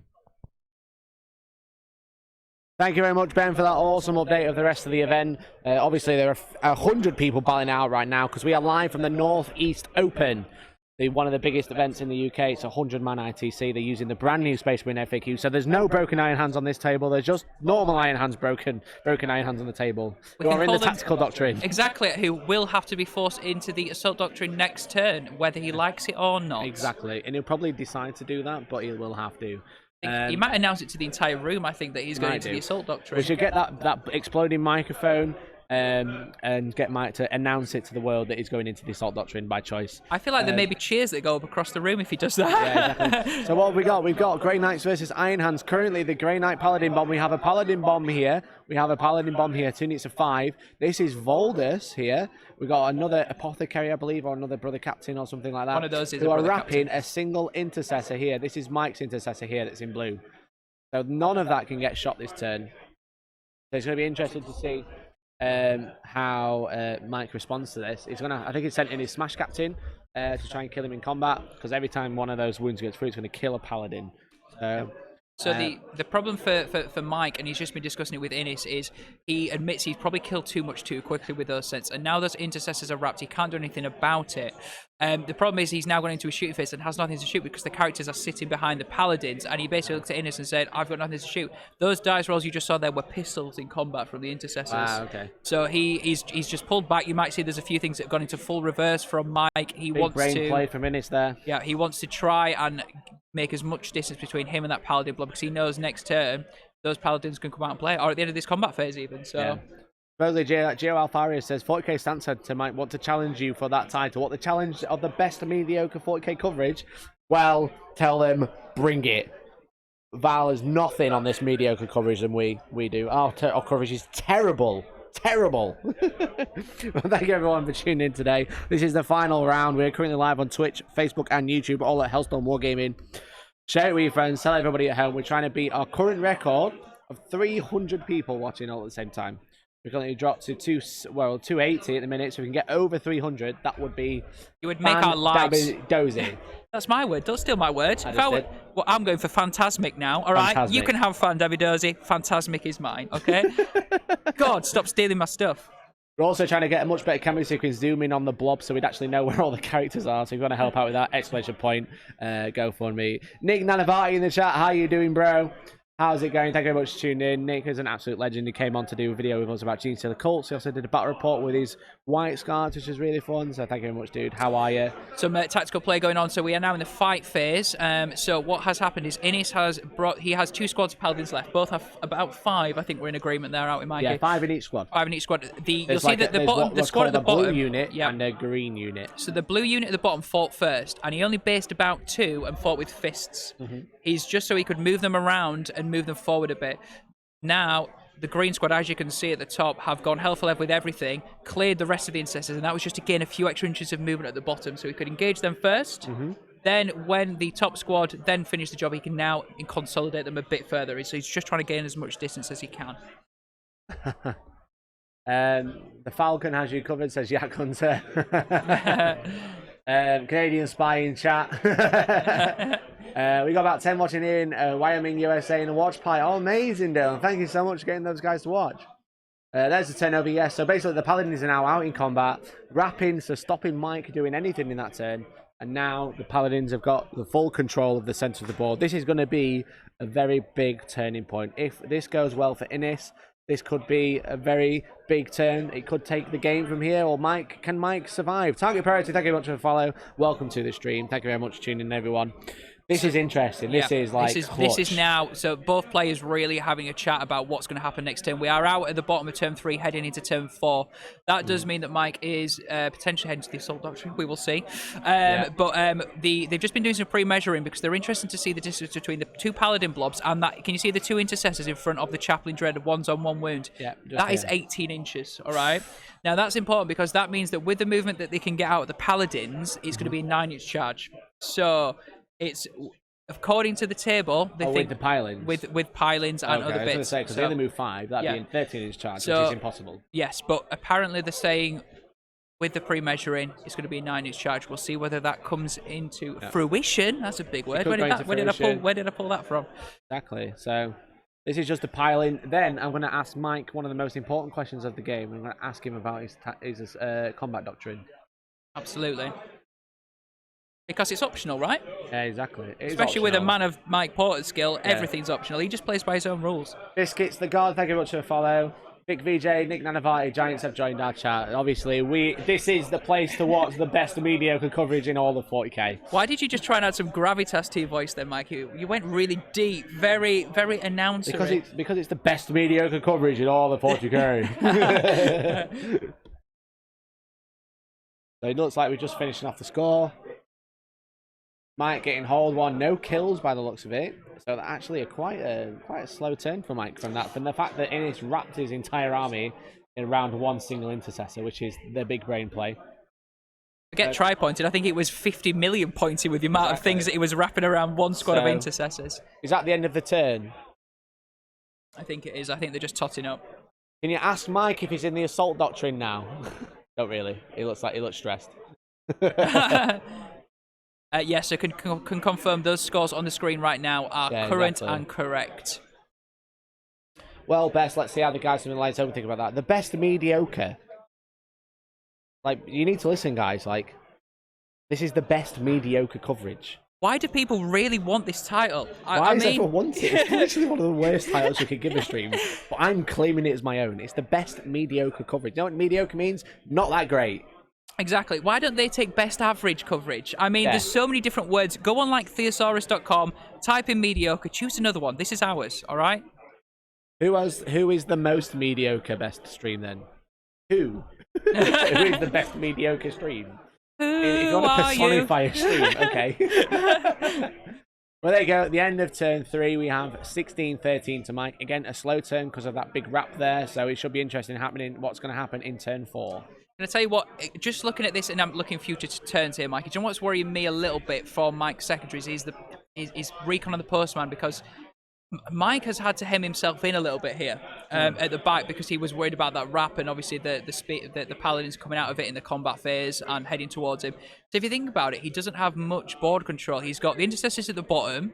His Smash Captain is fast, but it's also his Warlord. He doesn't really want to go charging that up, and he's the postman as well. So I don't know where Mike's really going to get his rest of his secondaries from. Yeah. I don't know. It's a tough one. Yeah, exactly. Well, I've got to say, I.O. Duffy said, world's okayest Warhammer tournament stream. Yeah, we'll take that one as well. We're the best mediocre Warhammer coverage and the world's okayest tournament streams. This is 40k stat center voice. Don't need voice behind it. Okay. I don't understand that sentence. Sorry. We also have our Roman reporter Ben. He is out there. He has a notepad. He has a pen, and he's furiously scribbling notes down about all the top tables. This is the top table. But all the other tables, if you want to hear anything about that, we will have updates every 20 or 30 minutes. So Innis just moving into his psychic phase now. Again, we know that the Grey Knights do love their mind bullets, so we'll see what happens here. Use the Force Luke, shooting through walls, etc. There you go. You can see a second view. I know we appreciate it's not a really good view, but we will have a better view soon. Again, if you could help us out with the camera, we would be forever in your debt. We would love you. We would give you some mats as well with some objective markers. Basically, whoever donates the most to our little stream GoFundMe will receive a set of Hellstorm objective mats at the end of this day. Signed by the team as well. Currently, the highest donation today is £20. So if you donate more than 20, it was Sean Clark. Yes, it was. It was Sean. So if you donate more than £20 to the GoFundMe or to the stream in general, you will win a signed set of objective markers. Is there a chance of a table 2 jump, or is it winner takes all? Well, let's have a look. I don't think they can, but we'll have a look. So table 2 is currently Conrad. Oh, okay. Maybe there is. The Conrad is on 70 points. So on 170 points, Innis is on 146 and Mike is on 132. So they're gonna have to win 38. Wow. Mike's gonna have to win by 38 points. Innis is gonna have to win by 30. Actually, a lot less. 24 points to draw for the win. Wow. So Mike needs a 38 to win the event, and Innis needs a 24. I would suggest between ourselves. Absolutely, I would suggest that's a bit far off for Mike now, but maybe Innis is in contention. Yeah, maybe. So Mike can score a maximum turn 4. So there's 3 turns left. So 15 from the primary. 3. So currently, that's a real shame because Mike can't. So a big update from the table. Both the lads are joking that they both would love to start this game again. Both of them think they've made a lot of errors in this game and overall don't like the way this game is going for both of them. So they're requesting for Tio Mikey to start again. Okay. I mean, I'm happy. Can anyone else deal with another 3-hour stream if we start again? If they want to start again, I'm totally fine. Yeah, but why not? We got all day. We got all day. Just to go back... Oh, one sec, just getting an update. Okay. We're going to get a quick update about exactly what's happening. Obviously, the Paladin dominating the board now. So that Paladin blob that you that is there, it's literally been buff city for them. So let me explain what they've had on them. So they are a green squad. They've got +1 AP from this. This is all from the psychic phase. They've got the -1 to wounds. So it's harder for them to be wounded, and they've had hammer hand on. They also had tried sanctuary, but unfortunately that failed. That was the only one that failed. Because it looks like they're going after that Chaplain Dreadnought, right? Yeah, absolutely. Because he's nasty in combat. So if they do whiff, obviously damage 3. Well, damage -4 AP as well, so getting 4 him would be really good. There was also a smite on the Chaplain Dreadnought, but it managed to save it with its Venerable rule, saving on the mortal wounds.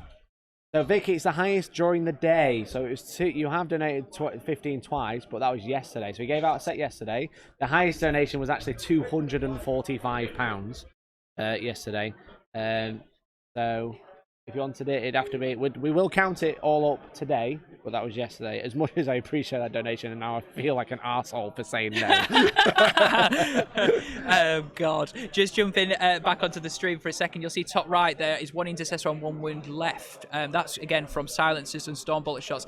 Now, that objective... Cargo, this one here. Yes, they are discussing in the stream how important that objective is, because if somehow Innis can get there, obviously he's looking at that charge on the Chaplain Dread. If Innis can get there, that is Mike's precious cargo. So the AP bonus is a Chaplain Litany, but don't forget they are in the devastated Assault Doctrine because it's turn 4. Sorry. Yes, it is. Yeah. So the Chaplain is -4 in combat with his Power Fist. Again, looks like we're just rolling up a lot of stone bullet shots now. So there's just a hell of a lot of storm bullets from the Paladins. Yeah. Now being targeted as the intercessors at the bottom. Oh no, that intercessor there is gone. There we go. What happens to both Chaplain Dreads are still on the board. There's one here. There's one here holding this objective. Lol, outrageous. Give me a refund, said Vic.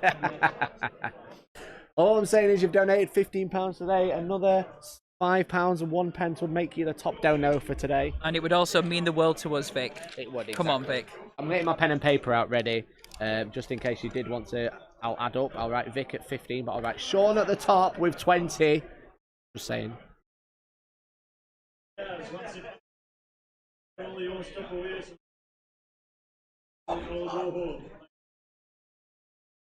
So we are in the charge phase now. There we go. Paladins going into whoa, is that Neil? Neil, is that the Paladins on the Chaplain Dread? No, what's happened? No way. So we had a double. This is big. This is big. No. Those Paladins went for the charge on the Chaplain Dread. No, all Overwatch missed. Then they rolled the charge. Double 1. He re-rolled with first of the fray. Double 1 again. No. That is huge. Innis is sat. Let's see if we can get. We've got to get this. Can we get this on the side view? There he is. There's Innis. Oh my days. Mate. Oh. Mate. Oh, what is going on? Mate, what is going on? Oh, what no, is going on? so... Yes, we saw that, yeah. Oh, mate. Oh, God. Innis is if you could see what is happening right now in Newcastle. I just can't believe that Innis had rolled a double 1 into a Chaplain Dreadnought for a charge and re-rolled it with first into fray and also got a double 1. That ends Innis's turn. There's literally nothing left. He's failed 5 out of 7 re-rollable charges in this game now. Absolutely insane. We know how savage the game of Warhammers can be sometimes, but that, we did not see that coming. We literally thought Innis was in the ascendants here, and that could really cause a big twist. Wowzer, that could be game, that point. The Chaplain Dread being able to get the charge off on those Paladins to nail them before they get to hit him back. Oof. F in the chat. Yes, F in the chat, everyone, for that double 1, re-rollable double 1. Actually, I feel like we need to send love hearts to Innis. I feel like F in the chat is like for like when things go bad, but for Innis, I feel sorry. Respect. Yes, but I sort of feel sorry for Innis. That was a bad F to pay respect in the chat. Come on, let's show the Innis all those Fs. Come on, guys. A quick F for Innis. F in the chat for Innis. We love you, man. Come over. John to cuddle. He's here. Innis is here. We love you, man. I love you, Innis. I hate 40K so goddamn much right now. Oh, that was man. so unlucky, man. We so love you. unlucky. Good luck, man. Keep going. It has failed 4 charges. It's failed 4 charges. This is post-based arena route. This is FAQ'd Iron Hands, or as we like to call it, the fact Iron Hands. Look at all those Fs. It's absolutely beautiful. Inish has just had enough, guys. It's just so done. That is so unlucky. And if you, this is the best thing about streaming. Seriously, we are live. We're getting the reaction here. You have all witnessed what we have just witnessed, and I can say this is for the next hour or so. This is going to be such a great end to the game. We're on turn 4. Still got another couple of turns to go. Wow. If you have something planned for the next hour, I don't care if your wife is telling you that it's tea time. Game. You are going to have to sit and watch this game. All right. 4 out for those paladins. Where do we donate our 21 penny to get our mats? Either on GoFundMe, either through PayPal, or just through the normal donation. There's a link below on Twitch. Exclamation point GoFundMe if you want that link. Also, if you are in any 40k groups right now and you want to tell somebody about a great game that's happening live now with twists and turns, tell your friends, share it in a group. Let's get everyone watching this because this is going to turn out to be a wicked game between Innis and Mike. Everyone in the competitive 40k group has told me it's a boring game, but I disagree. This is the best mediocre coverage you will see all day. Wow. Skywatcher, I actually think that Mike has just got a really good list. I mean, we know that the Iron Hands were nerfed a little bit by, obviously, the Doctrine changes and some of the stuff with the Brohammer list, but Mike has brought a bit of a toolbox list. His Chaplain Dreads are still good. He's playing with the Sense, which we know is still good, and can still work in Tactical Doctrine, so yeah I think Mike's got a good list. John, sorry, those lists are out of date. They're from Prague last week. The lists are all on BCP, the Northeast Open. I apologise, that link that's come up there is actually an old list. It is. You do need skills. It's not an auto win anymore. It's really, really tough to play Iron Hands now. But obviously, Mike Porter, one of the best players in the country for Team England, top of the ITC last year or the year before. And he's a really, really good player. And he's also a very good player. Playing a new army, he was running Iron Hands, but when they got nerfed, that changed. So, one sorry, John, I apologise, man. Really sorry. It's also really nice to see. Again, there's been a mix at the top. We were saying last night when round 3 just finished that. There was only one Iron Hands player, and it was Mike in the whole of the top 10. Now, yes, there were still quite a few Marines in the top 10, but it wasn't just Iron Hands, Raven Guard. There definitely was a few Raven Guard, but yeah, it's nice to see a mix of some Eldari in there. There was a Sisters player. There's still quite a few people up there with different armies for the contention. There you go. Dylan Grant says, find it under BCP Northeast Open. 10 Iron Hands players, 1 left in the run-ins. It's a toolbox. It's a toolbox army now. Exactly. It's not all or nothing. It's more interesting. What are the Fs? The F J King are from Innis failing a charge, a 5-inch charge. Rolled a double 1 with the Paladins. Re-rolled it with First to the Fray. Rolled another double 1. It was absolutely brutal. Absolutely brutal. So we are now into Mike's shooting phase for the Iron Hands.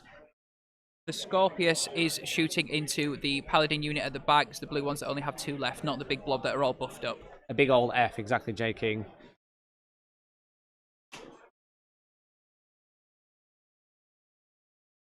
Looks like he's just sticking a wound marker next to one of those Paladins there. Yeah. So yeah, we are coming towards the end of a wicked weekend at the Northeast Open. We've still got a long way to go in this game yet, though. A few games finishing up. Stick around, we'll tell you who is the overall winner of the tournament. But again, it's been a fantastic weekend so far. We will have an update from our roaming reporter, Ben, from Scores on the Doors, from some of these games that are finishing up. Scores on the Doors. So yeah, if you want to hear from any tables as well, it doesn't have to be the top 4 or 5 tables that we are covering. Maybe an extra table further down, let us know. Yeah, exactly. What a really interesting, weird, bizarre game this has been so far. Innis dominating the battlefield with his Astrolabe, Mike losing a lot, and then Mike just Innis wrapped his entire army and then they just did nothing. And then Mike couldn't do anything. It's just been such a weird game. Such a weird game. It's going to be interesting to see if Mike, with those Chaplain Dreadnought, can deal with 10 Paladins. I mean, there's 2 units of 5, but it'll be interesting to see what he can do with those. Just a bit of an update from the table. So obviously one of the secondaries for Mike is Recon. Now, obviously, the closest he's got the drop pod in the bottom left corner. Yeah. Turns out he actually forgot about that, and he was trying to advance some intercessors on the bottom of the table. Can you see intercessors that line up for you? Intercessors here. He did advance them, and then actually went to Innis. Would you mind if I took that back? I completely forgot about my drop pod, and Innis, being a legend, said yes. So he's going to do some shots from the intercessors. Yeah. But the conversation is what about that Chaplain Dread? The Chaplain Dread is the only thing really for the Marine player that can get across that line to get that corner in the top left. So I wonder how Mike is going to do that, because again, recon being a secondary, it's going to be important for him.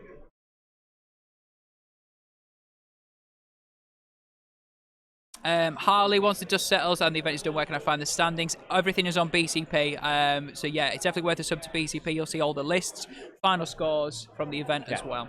You'll be able to see the standings at the end, but to see the list, you will have to subscribe. Who did invent the Paladin Bomb list? The Paladin Bomb has just been a thing since the start of Grey Knights. It just got way better now with all the extra stratagems and psychic powers you've got. Right, here we go. Going into the combat phase, charge phase, the Chaplain Dread did make his charge with an 8. He's just trying to work out positioning because he wants to get on that objective. He wants to try and look for recon as well. So it's... But he needs to pile into this side. Absolutely. This is literally where he needs to be, because that objective is in the centre of the board. So... There's a duchy down there, Martin. Martin, how's he getting on? He lost on the stream yesterday, round 3. What a wicked game, though. It was a great game against Colm, but he did lose his his 4th game as well, so he's lost 2 currently. But we'll get an update from Ben if we can. That'd be really good.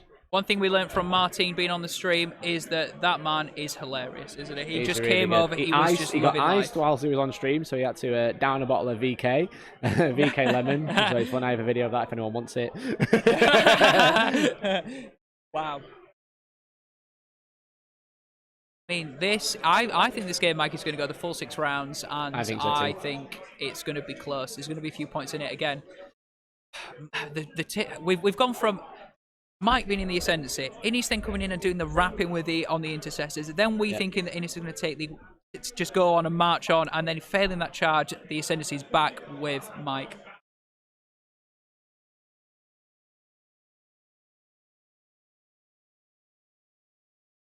A small discussion going on, probably deciding how the Chaplain Dreadnought's going to fight. So by the sounds of it, the Chaplain Dread has managed to remove 2 or 3 of those paladins, yes? 3? Nil or 2? Or 3. You got fingers, just hold up a number. Sorry, the whole squad. Oh, the whole squad, okay. The whole squad of green paladins.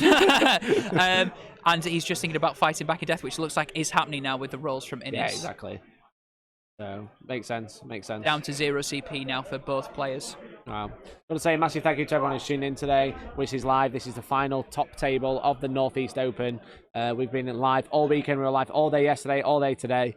And I want to say a massive thank you to everyone who's tuned in. Thanks to the guys for inviting us to cover this event. And thank you to Mathhammer for sponsoring the stream. I'll post a link in the chat. They've been super awesome to help us out. But what's happened, Tom? What's happened? Wow, so that Chaplain Dread just got picked up off the table. Ooh. So when the Paladins fought back, they did 11 wounds, and obviously being a Venerable, he got to roll to save some of those and passed none of them. And Mike did say he would take that, but that Chaplain Dread was a big point swing, because if he could have consolidated or just stayed over that recon line, he would have got recon this turn. Yeah, exactly. Wowzer. That should be an interesting swing. The Paladin's been able to come in now, get a little bit of a consolidate, and then move in. So it looks like round 4, Innis gets kill 1, hold 1, and kill more. Mike gets kill 1 and hold 1. Wow. And again, I think looking at Mike and his secondaries, again, his Smash Captain has had to bounce back to objective number 2. He's already had that objective, so we can't have it again as a point. So he's going to have to push forward at some point to try and get some points for the postman. Yeah, exactly. So it's going to be interesting what happens in these next 2 turns. It is really close. Only 1 point in it currently. It looks like that Innis is starting to dominate the board again, even with those failed charges earlier. It looks like he's starting to bounce back, and he might be able to take this game. So it should be interesting. So make sure you guys keep watching. Absolutely. Again, let us know where you're watching. Sunday afternoon where we are you watching a different country? We'd love to know what's going on with you. If you're watching on the toilet, we'd rather not know about that, though. Somebody let us know about that earlier. No, thank you. But yeah, let us know where you're watching, and we'll give you a shout. Yeah, we just moved that building, so we'll draw it back on. There's an L. Oh, there you go. It's an L shape here, because they were just measuring how close it is for these Paladins to move and charge into this Chaplain Dreadnought. Hello and welcome. Hello from the Northeast US, or welcome to the Northeast in the UK. Wow. I didn't even know the US had a northeast. I mean, no. I mean, is it no? I mean, oh, it doesn't matter. I knew what I was trying to say.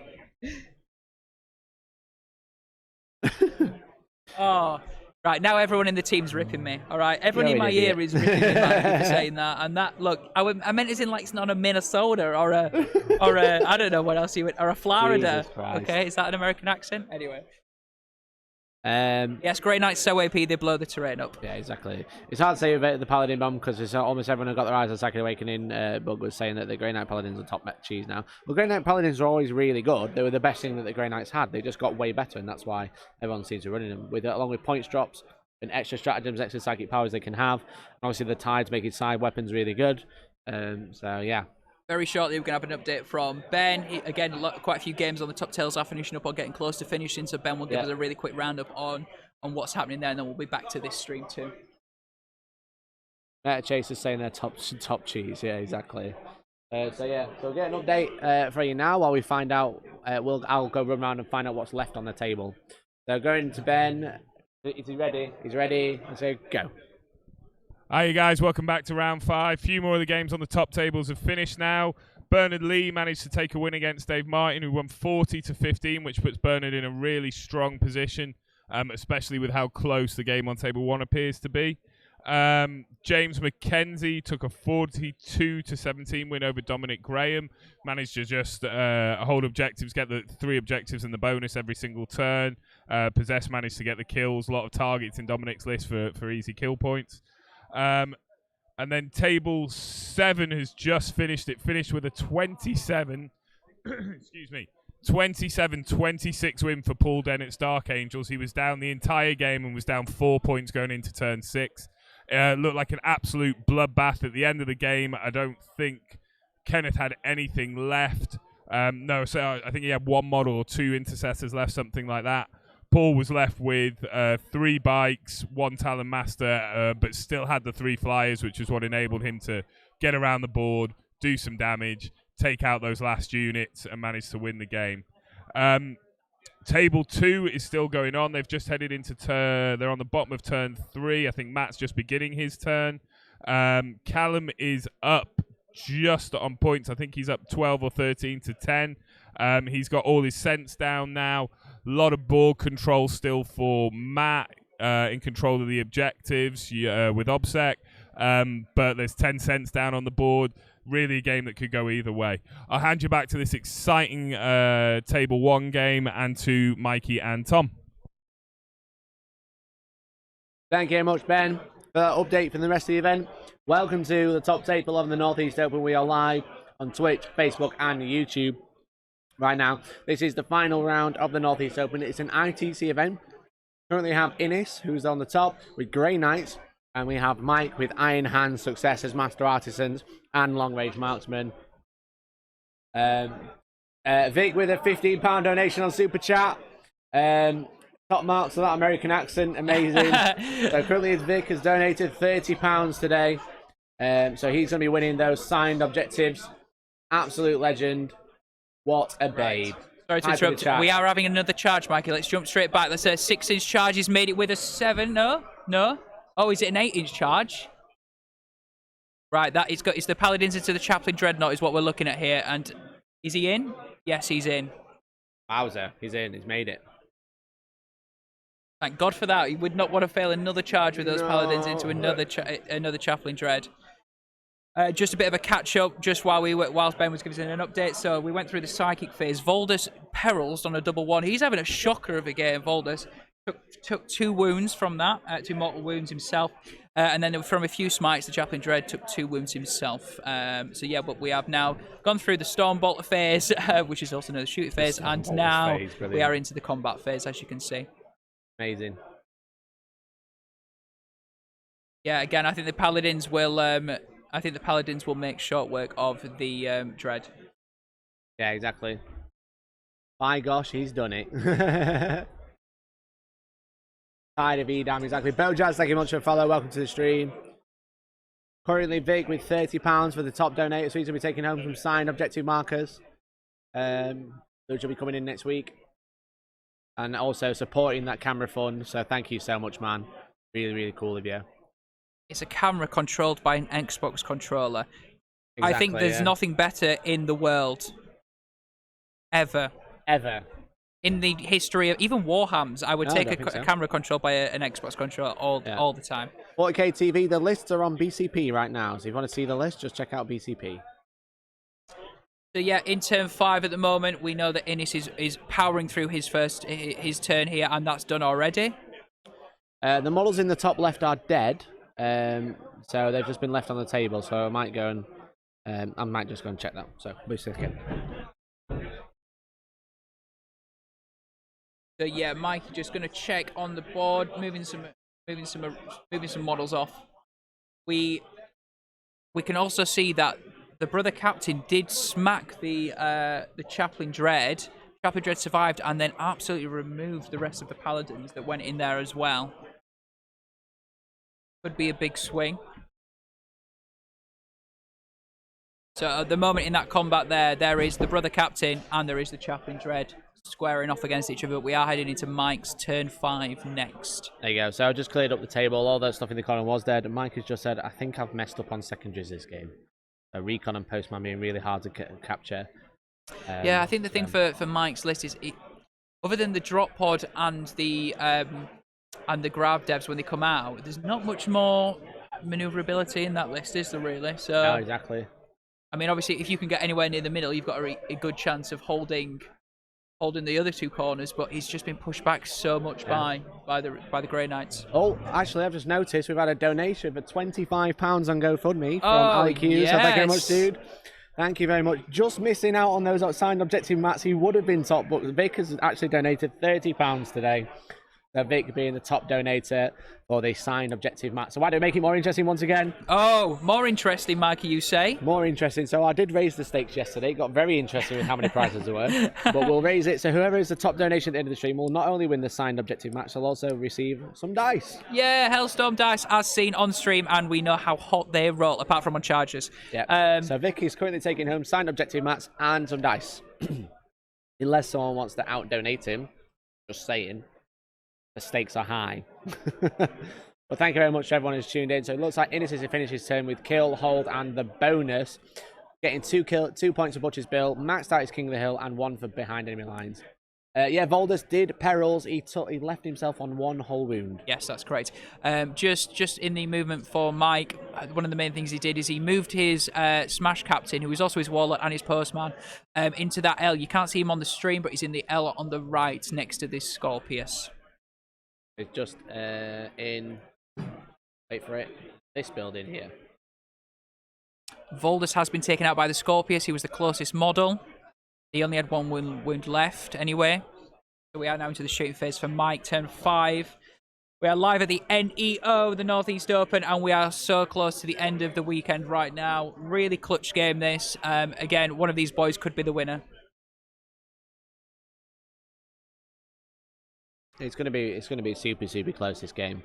It'll be very interesting to see how Mike reacts. As I said, struggling to get those extra secondaries, having to move his Relic Scorpius to go and grab that objective, so that's no longer shooting twice. Wow. Sorry to Mike, the Thunderfire Cannon managed to shoot the Chaplain on objective 1, nothing stopping him shooting that Chaplain, no other units blocking that. Wow. Fortunately for Innis, he managed to tank the saves. Yeah. Only -1 and still getting a cover save. Yep. So the new FAQ is in effect for 40K TV. So the new FAQ is in effect.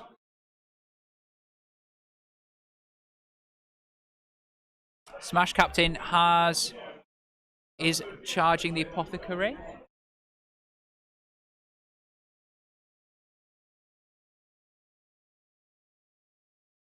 Apparently that is under objective. Oh, there we go. I think the Apothecary's gone. Wow. So yes, the Apothecary's gone there. Neil could confirm, yes? Yeah, so yeah, the Apothecary was deleted by the Smash Captain. Trying to find a good place to put this. Oh, yeah. I feel like you need an exclamation mark. Come on, give it an exclamation mark. Yeah! But yeah, coming towards the end, loads of games have finished here. These guys were 1 and 2 at the end of round 4, going into round 5. Innis was ranked number 1 at this event. Again, 100 people here at this ITC major. Mike Pot, we did have him on the game before this, came in at number 2. That's why these two are on stream right now. It's the top table at this Yeah, event. exactly. What a game it's been. What a great weekend it's been as well, guys. So thank you very much for all your support this weekend. All the views, all the shares, all the subs, all the follows, all the likes, all the subscriptions, all the Patreons, all the donations, and all the just generally being awesome. So thank you very much, guys. It's been really cool of you. We are looking like we're coming up to the end of the game. Now, Innis just dominating on points, getting his Paladin bomb over into that other Chaplain Dread. And yeah, it's going to be really tough now. It is. I think Mike. I think, and as Mike alluded to, I think it's his secondaries that have let him down in this game. Recon and the Postman not being easy to score this game. No. He's not touched this corner. Like, he touched it once, but he just hasn't been able to reach this top corner up here. No. So obviously, Recon is have a unit in every corner of the board. This is the center, so you can actually see. Oh, do you know what I'm going to do? I'm going to use a shape tool. Let me go. This technology that isn't at all paint is beautiful. Where did you get it from? The internet. The internet, right. So this is the center of the board for Recon, so he has to have a unit in every quarter, and he's not been able to do that this game very much. For those people as well wondering what the Postman is, it's a brand new ITC secondary for the new season, 2020 season. It is basically you nominate somebody to jump between the objectives every single turn. If you can get a character on the objectives, you will score a point, but obviously you have to touch different objectives. It's like you said, it's like you're dropping off a letter. Oh, here you have a letter at this house. Bag, you throw them into each door, which is an objective. Unfortunately, Mike so far has only been able to jump between number 2 and number 1, which are the 2 objectives in his deployment zone.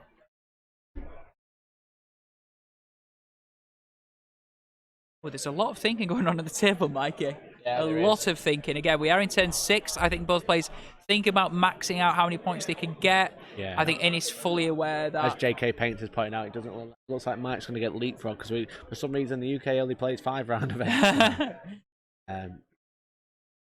Conrad getting a 41-point win in the last game, so it looks like he's going to be able to take it.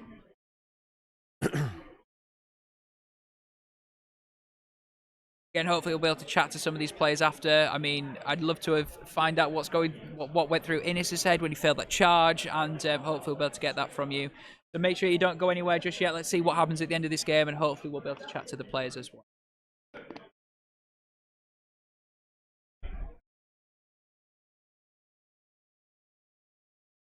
Chris dies at the end of March, play a 6-round game. We also run 6-round events at Hellstorm. We've got our first 6-round event coming up in March. Into the Hellstorm 5. More 5. Yeah. Innis gets a 25-point win. He could win the event because of how many points he has. He's got 146 points compared to the currently first place, which is Conrad, who has 170. So if Innis gets a 25-point win, will win the event. I think it's one of those things at the moment that I don't know if the players know that as well. So it's a bit like we know that looking at the app. No, absolutely not. So I think we've got to let the guys just play it out. That's why I'm talking very softly and playing ASMR games with you. Mikey. No, it's not the doubles, right? It's just our normal singles. Where's Hellstorm 5 held? It's held at Sanctuary Gaming Centre in Sutton, Ashfield. It is the most. If you were to pick out a 40k venue, I would say Sanctuary Gaming is fabulous. It's a church, a Gothic church. If you wanted to play with some models who are set in the 41st millennium in a Gothic church, is the best place. Yeah. Camera view is great. What camera are you getting? What? You're going to be able to get a better camera if you be able to help us with our GoFundMe. You'll see it at the bottom of the screen. We've had a GoFundMe. We've had a wicked weekend with it so far. Anything you can do to help us raise some pennies for a new camera would be great. Yeah. So Innis is going to have to get kill hold. He's going to get behind enemy lines this turn, because he still has a dude in combat, I believe. Yes, he does. If he can kill 2 units, he gets Butcher's Bill. He'll probably secure the win. He just has to stop Mike winning. So yeah, it's Neil just telling me that they haven't even started turn 6 yet. They are literally talking between themselves how they can both score these secondary points. I mean, they're playing with great spirit and great sportsmanship, but it's so important that they are racking up these secondaries and points for killing and holding at the moment. Oh, I've just had a message. For some reason, the stream hasn't updated. Let's have a look. Waiting patiently, Mikey. I'm literally on the edge of my seat. Holy God, we've just had a £50 donation from Gavin Heritage, who's a top donation. Hype in the chat, guys. £50 donated to the stream. We're at 709 on screen. We're actually up to about £1,200 now. He's going to be taking home a signed objective set, signed objective markers I've seen on stream, and dice, and why not a dice bag as well? Oh my God. Why not? Mikey, you generous man. Gav, thank you. Exclamation point hype. It is currently turn 6 of the final game of the event. What a game it's been. What a weekend it's been. Thank you so much, guys. This is just going into turn 6 now. Yeah. A massive shout out to Gavin Heritage for supporting our donation goal, helping us reach getting that awesome camera, which will be able to zoom in and see much more what's going on the screen. So it's been a really quick turn this from Innis. You'll see that there is a chaplain next to the whiteboard at the top. He gated there next to the Scorpius to try to charge that Scorpius. Shut it down. He failed the 9-inch charge. Yeah. So you can see just there. Yeah, I think there's. Have we shook hands there? Yeah. It looks like we're just going to finalise the points. Neil, can you make sure you keep up with the points? So yeah, he just gated a chaplain, I believe, to the top right near the Scorpius. Tried to charge into it, shut it down. Also contest that objective, and he failed that charge, which was crucial. Massive shout out to Gavin for donating that £50 to the stream. Currently the top donator is going to take home all of those prizes. So a signed objective set, a dice bag, and some dice. What a combination of prizes. Gav, thank you so much, Gavin. We love you. If you really want to help us out as well with this camera, you'll see that we would just do nothing but improve our coverage of these streams and events going forward. If you feel like you can lend some money... the best mediocre coverage in the world. The best mediocre coverage in the world. If you can help out, any money's appreciated. It could be £1, it can be 50 pence, it could be £5 million. It could be £50 and 1p if you want to take home these prizes. Absolutely. That's all I'm going to say. That's all I'm going to say. So Innis and Mike are just chatting. It looks like they've finished the game. You might want to change the camera because there is nothing but love between these two at the moment. You might be able to catch that on camera. All we can see just about is their we could just crotch. Yeah, they are laughing at each other with some choice words, but they are taking it in good spirits between the two of them. That was an epic game. Bojad's saying, if you get a new camera, will it still be the best mediocre coverage, or will it be advanced to the worst best coverage? I will take that, the worst best coverage. Absolutely. Looks like Mike just wins with 27-24. What a game it's been. What I'm going to do is I'm going to try and summon Mike to do Ben to do an interview with these two guys if we can. But yeah, what a game, guys. Thank you very much, everyone, for watching. Yeah, so we've got also Ben. He's just keeping an eye on another table for his table 3, which is the sisters play. That's Robbo, if anyone knows Matt Robinson. Yeah, it looks like that game is still going on as well. Both of those plays, I think, could be in tension as well. But I think this table, we know that table 2 is finished with Conrad. We think that it could be done already this weekend, but we'll see. We'll keep getting an update at some point. Yeah. So what we're going to do is we're going to get an update from Ben if has he got any more news? Because we've finished our game here. We're just trying to work out if there's any more deets in the field and what's happening on the top tables as well. Well, Ben could give us a... So Ben's going to be able to give us a quick update about the rest of the event, and then we can have a chat to the players, hopefully. So we'll be back in a second. Hi, you guys. Just a quick update. The only top table game still going is game 2. That's currently on the bottom of term 3. Matt has responded by charging his Serpenter into the and some of the Repenter into the Sense on one side of the board. He's managed to pick up 4 of them out of the 5 straight away. He's also got a unit of Serpenter into a unit of Intercessors on an objective. Looks like he'll pick those up as well. So he's looking in a strong position. It's still a close game, but the other unit sent is kind of out of play at the moment. The way Matt's moved around the board, he's managed to keep them out of range and away from getting into combat or getting any shots off. So he's looking in a reasonably strong position. Winner of that game could well be the person who goes on to win the tournament. So it's going to be really, really tight at the top. Obviously, Bernard Lee in a good position as well, having won his game with 41 points. He's looking for a top 3 finish, I would imagine. So, you know, the result of this table 1 is going to be huge moving forwards. We'll see what happens later on. So there's just a little bit of discussion on table 1, but I'm going to hand you back to Tom, who will keep you informed as to what's happening elsewhere. Hello guys, we are back. It is Tom riding solo right now because Mikey is over at the table talking to Mike, talking to Innis. They are just trying to top some final scores. It is super tight at the moment. The scores are being discussed. We will see what the final scores are in a second. Like I said, we're hopefully going to try and speak to both of these players if they are happy to come on stream and have a bit of a chat. And don't you worry, we will definitely, when the winner of the whole Northeast Open, all 100 players from this ITC major is announced and revealed on the BCP app, we will give that to you as soon as we get it as well. Again, at the moment, there's only a few players in contention. Innis is definitely up there. It just depends how many points he's got. Conrad had a really high score in round 5 as well. So we will see very shortly who is going to come out on top there.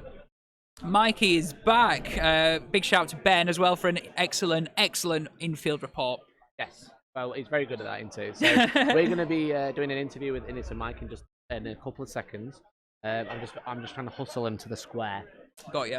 Square, Do we know if that's the final scores there, Mikey? 24-27? That is the final score at 27-20. Mike just take the win at 5. Looks like Conrad is going to win the event because they bind some points. We won't be able to end the transmission. We'll have the end of transmission before the final results are out, but it looks like because of the way the wins are going, look like Conrad's going to be able to win. But you kind of keep up on BCP. Yes, Iron Hands did win that game. So yeah, but it definitely wasn't a runaway list that we're used to seeing, especially over the past few months. It wasn't a Brohammer list. It was more of a toolboxy army. I think we've seen now that Iron Hands have been brought back into a bit of balance because this is the first ITC major that has used the new FAQ from GW. So I'll go and hustle the players. Tom, if you just want to tell people about the list that won. Absolutely, yeah, I will read out the Iron Hands list. It's it's basically double battalion, and it starts off with a smash captain, and then has a primaries lieutenant. It has 5. It had 5 intercessors, 5 infiltrators, and 5 scouts. It also had a Grav Devastator bomb squad, which we're going to go in the drop pod. That's happened for most of his games, Armory and Cherub, so that they can just be devastating when they come down. 2 Chaplain Dreads in the 2nd Battalion, both with twin las cannon. One's got the litany, +1 to wound. One's got the -1, +1 to wound, +1 to hit. Some more troops, some more intercessors, all rocking the Stalker bolt rifles. We know how good they can be for Iron Hands.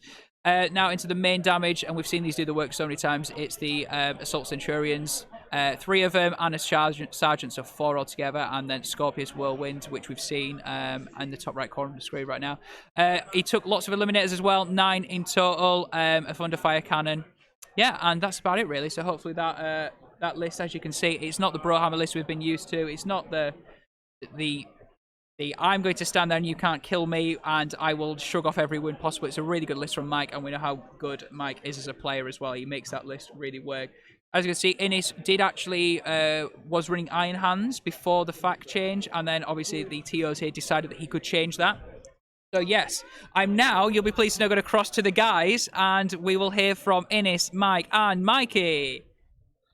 Hey guys, welcome back. I'm joined here by Mike and Innis, and what a fantastic game that was, guys. Thank you very much for coming on stream. Mike, obviously taking the win by just 3 points. Close one, yeah. Very, very close. It was a really good swingy game. Turn 1, before the game, I thought, I've lost this one. Innis has got the better list. He's going first, yeah. which kind of let me back in the game. And then after my turn 1, I thought, I've got this in the bag. It's brilliant. And then Innis pulled it back. I made a couple of mistakes. It was really close, really good. Played in a good spirit as well, mate. So, well played, dude. Really good game from what we saw. And obviously, you took Postman again in this game. Do you think that was a mistake for this? It was a big mistake. I was looking at my secondaries and I thought there's 2 that I'm confident with, and then there's the 3rd one. I'll just pick something that I know I can get at least 2 points on. So that was my thinking. I thought if I got a 3rd point, that's a bonus. Actually, what happened? Recon was a massive mistake. I should have gone Line Breaker. I'd have got max points for that with my pod. So yeah, so that was a big error for me. It would have got me another 4 or 5 points if I'd have chosen my secondaries properly. We both had pretty terrible secondaries that game. Behind enemy lines did not pan out when I decided to drop all the strikes on turn 2 without clearing screens. Yes, exactly, and just dropping them into the middle of the board, and then that turn, man, when you charged those strike squads and then the Paladins failed with all the revels on Volder failed, trying to get into those Centurions in the middle there was just terrible, man. I think I hit that charge or the one on the Chaplain Dread on what would have been the top right of the screen for you guys. I think the game swings in my favour. But that double one, oh man. Hey, quad 1, please. Quad one, yeah. Double one. It's just insane. Different dice. It wasn't even the same dice. Sometimes these things happen though. That's Warhammer, but yeah, exactly. And Mike played it right for what he did. New to the army, I'm not going to claim that as an excuse, but I reckon 5 more games with that army, I play that better. Give Mike a better game. So next time, play you better. Kick your ass. So Inish, you were just saying that you've only played 5 games with that army. Yep, 5 games total with Grey Knights. Yes. And 2 of them were on camera. Yes. And at this event. Yes. Well, all 5 of them were at this event. Yeah, 4-1 is not too bad, to be fair. No, I'll take 4-1 with an army I had 0 practice on and wrote on Thursday night. And when I say wrote, my friend sent me a Battlescribe file and I submitted that. Fantastic. Obviously, Mike, you've been running like a toolboxy Iron Hands list. Obviously, you'd never touched the Brohammer type list with the Leviathan. Do you think there's any other changes you make to your list now you've played it a few times? Obviously, having to move into tactical doctrine by choice is obviously different, but yeah, so it was interesting because I changed my list on Thursday night after the FAQ. I originally had 2 squads of grabs in pods and a few other little minor changes. And as soon as that came out, the list had to change. So I brought in the assault sense, dropped a grab squad in a pod, got into some infiltrators, and they've been absolutely fantastic. They really make the list work. I was worried about playing hordes this weekend, but the assault sense let me play that, so I can kill 150, 200 bodies. So actually, the list I'm fairly set on. Maybe 2 chaplain dreads is too much. Maybe just get 1, take a mortis dread, but pretty much the nuts and bolts of it are sorted. Nice one. Well, there you go. So, guys, thank you much for coming on. Commiserations, Inish. Congratulations, Mike's on 5 win, in contention to win the event. But otherwise, we'll cut back to Tom, who's going to take us out and probably end the show, hopefully. And Neil's there too. Oh, hello guys and welcome back. Just going to wait for Mikey to come back up to the commentary desk. Wow. Keeping his seat warm. Neil, as the guy watching that game, you were table bossing it. What were your thoughts just watching the carnage unfold? There was so much talking as regarding what they might do, plays they were thinking of doing, what it would mean depending on the place. There could have been 3 different games happening at once there with the amount of decision making that was going on. It was super intense. Both guys loved it though. Really great game. Very good game to watch up close, to be honest. Yeah, interesting list as well. Again, I mean, we know it's Iron Hands on the final table. It's not the list that everyone has been seeing. It's after the fact, and again, we know that Mike Porter is an absolute genius with any list he picks up. But I think it was just really good to see. We know these guys have probably played each other many times before, in great spirits, and I think what a final game to an epic 5-round weekend at the Northeast Open. It's been fabulous. Is Mikey going to come back on and join us? Mikey, come on. Mikey have his warm seat back. I mean, come on, Mikey. But yeah, that's it. Hold on. You know you're still on camera, right? Hello. Yeah, there we go. Wow. There you go. What a game. What a weekend. 2 fantastic guys playing against each other. Congratulations to Mike for the 5 wins. Commiserations to Innis. 4-1 with a list he's only played 5 times. I'd take that. Really. I'd take that with a list I've played 100 times. So yeah, exactly. So what a weekend it's been. I hope you guys at home have enjoyed it. Congratulations to Gavin for that big, massive donation of £50. He'll be taking home signed objectives, dice bag, and some more dice for him. But otherwise, guys, thanks Tom. Thanks Mikey. Thanks Neil. Thank you. Thanks Ben. Thanks to everyone in the Northeast Open for inviting us out. Thanks for 10 fantastic people coming on stream. Thank you to the majority T3 guys for getting us to come and stream their event. One last thank you to Math Hammer for sponsoring the stream, and thank you to you guys at home for being absolutely amazing. All the chat has been fabulous over the whole 5 games, the entire weekend, so thank you so much for getting involved with us. We hit so many goals this weekend, it's absolutely insane. I don't really know what to say other than just cheers. Just cheers. So our next live stream event is actually in April now. It's April 21st and 22nd and 23rd, I believe. Around that event, it'll be on Facebook. It's the Gibraltar Grand Tournament. So I'll be going live from there, from Gibraltar itself. Otherwise, guys, we've been Hellstormwargaming. You guys have been fantastic, and hopefully we'll catch you in the next one. Bye-bye now. Woo!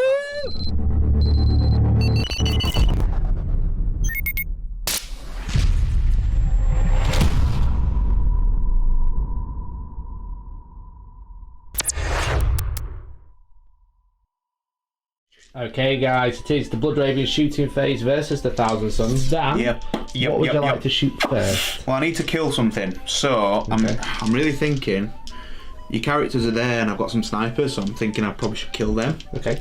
So I might go. Ahriman's there. Ahriman's got his warlord trait, so do you know what? We'll try and start this one with the eliminators. Actually, hold on. No, we're gonna go with the grav into the rubrics. Okay. Because I've just literally math hammered it, and what are you playing at? I'm playing with this cool app. What it's app? Brilliant. So this math hammer app. Hey guys, the new Math Hammer app that's brand new to the App Store revolutionizes the way you can work out the effectiveness of different units across the game. There's a bunch of cool features that you can use to represent different units and abilities. It has multiple weapons to see the full damage output of a single unit instantly, full support for rerolls, modifiers, exploding sixes, and much more. For example, instant grav that we were about to use, it knew that we needed to reroll wounds and damage rolls, as well as take into account like chapter masters nearby, etc. It has full profile analysis in one click. You can see return of investments. You can compare points values for the attack and defender to work out how effective one unit is killing another and then gain the points value of that.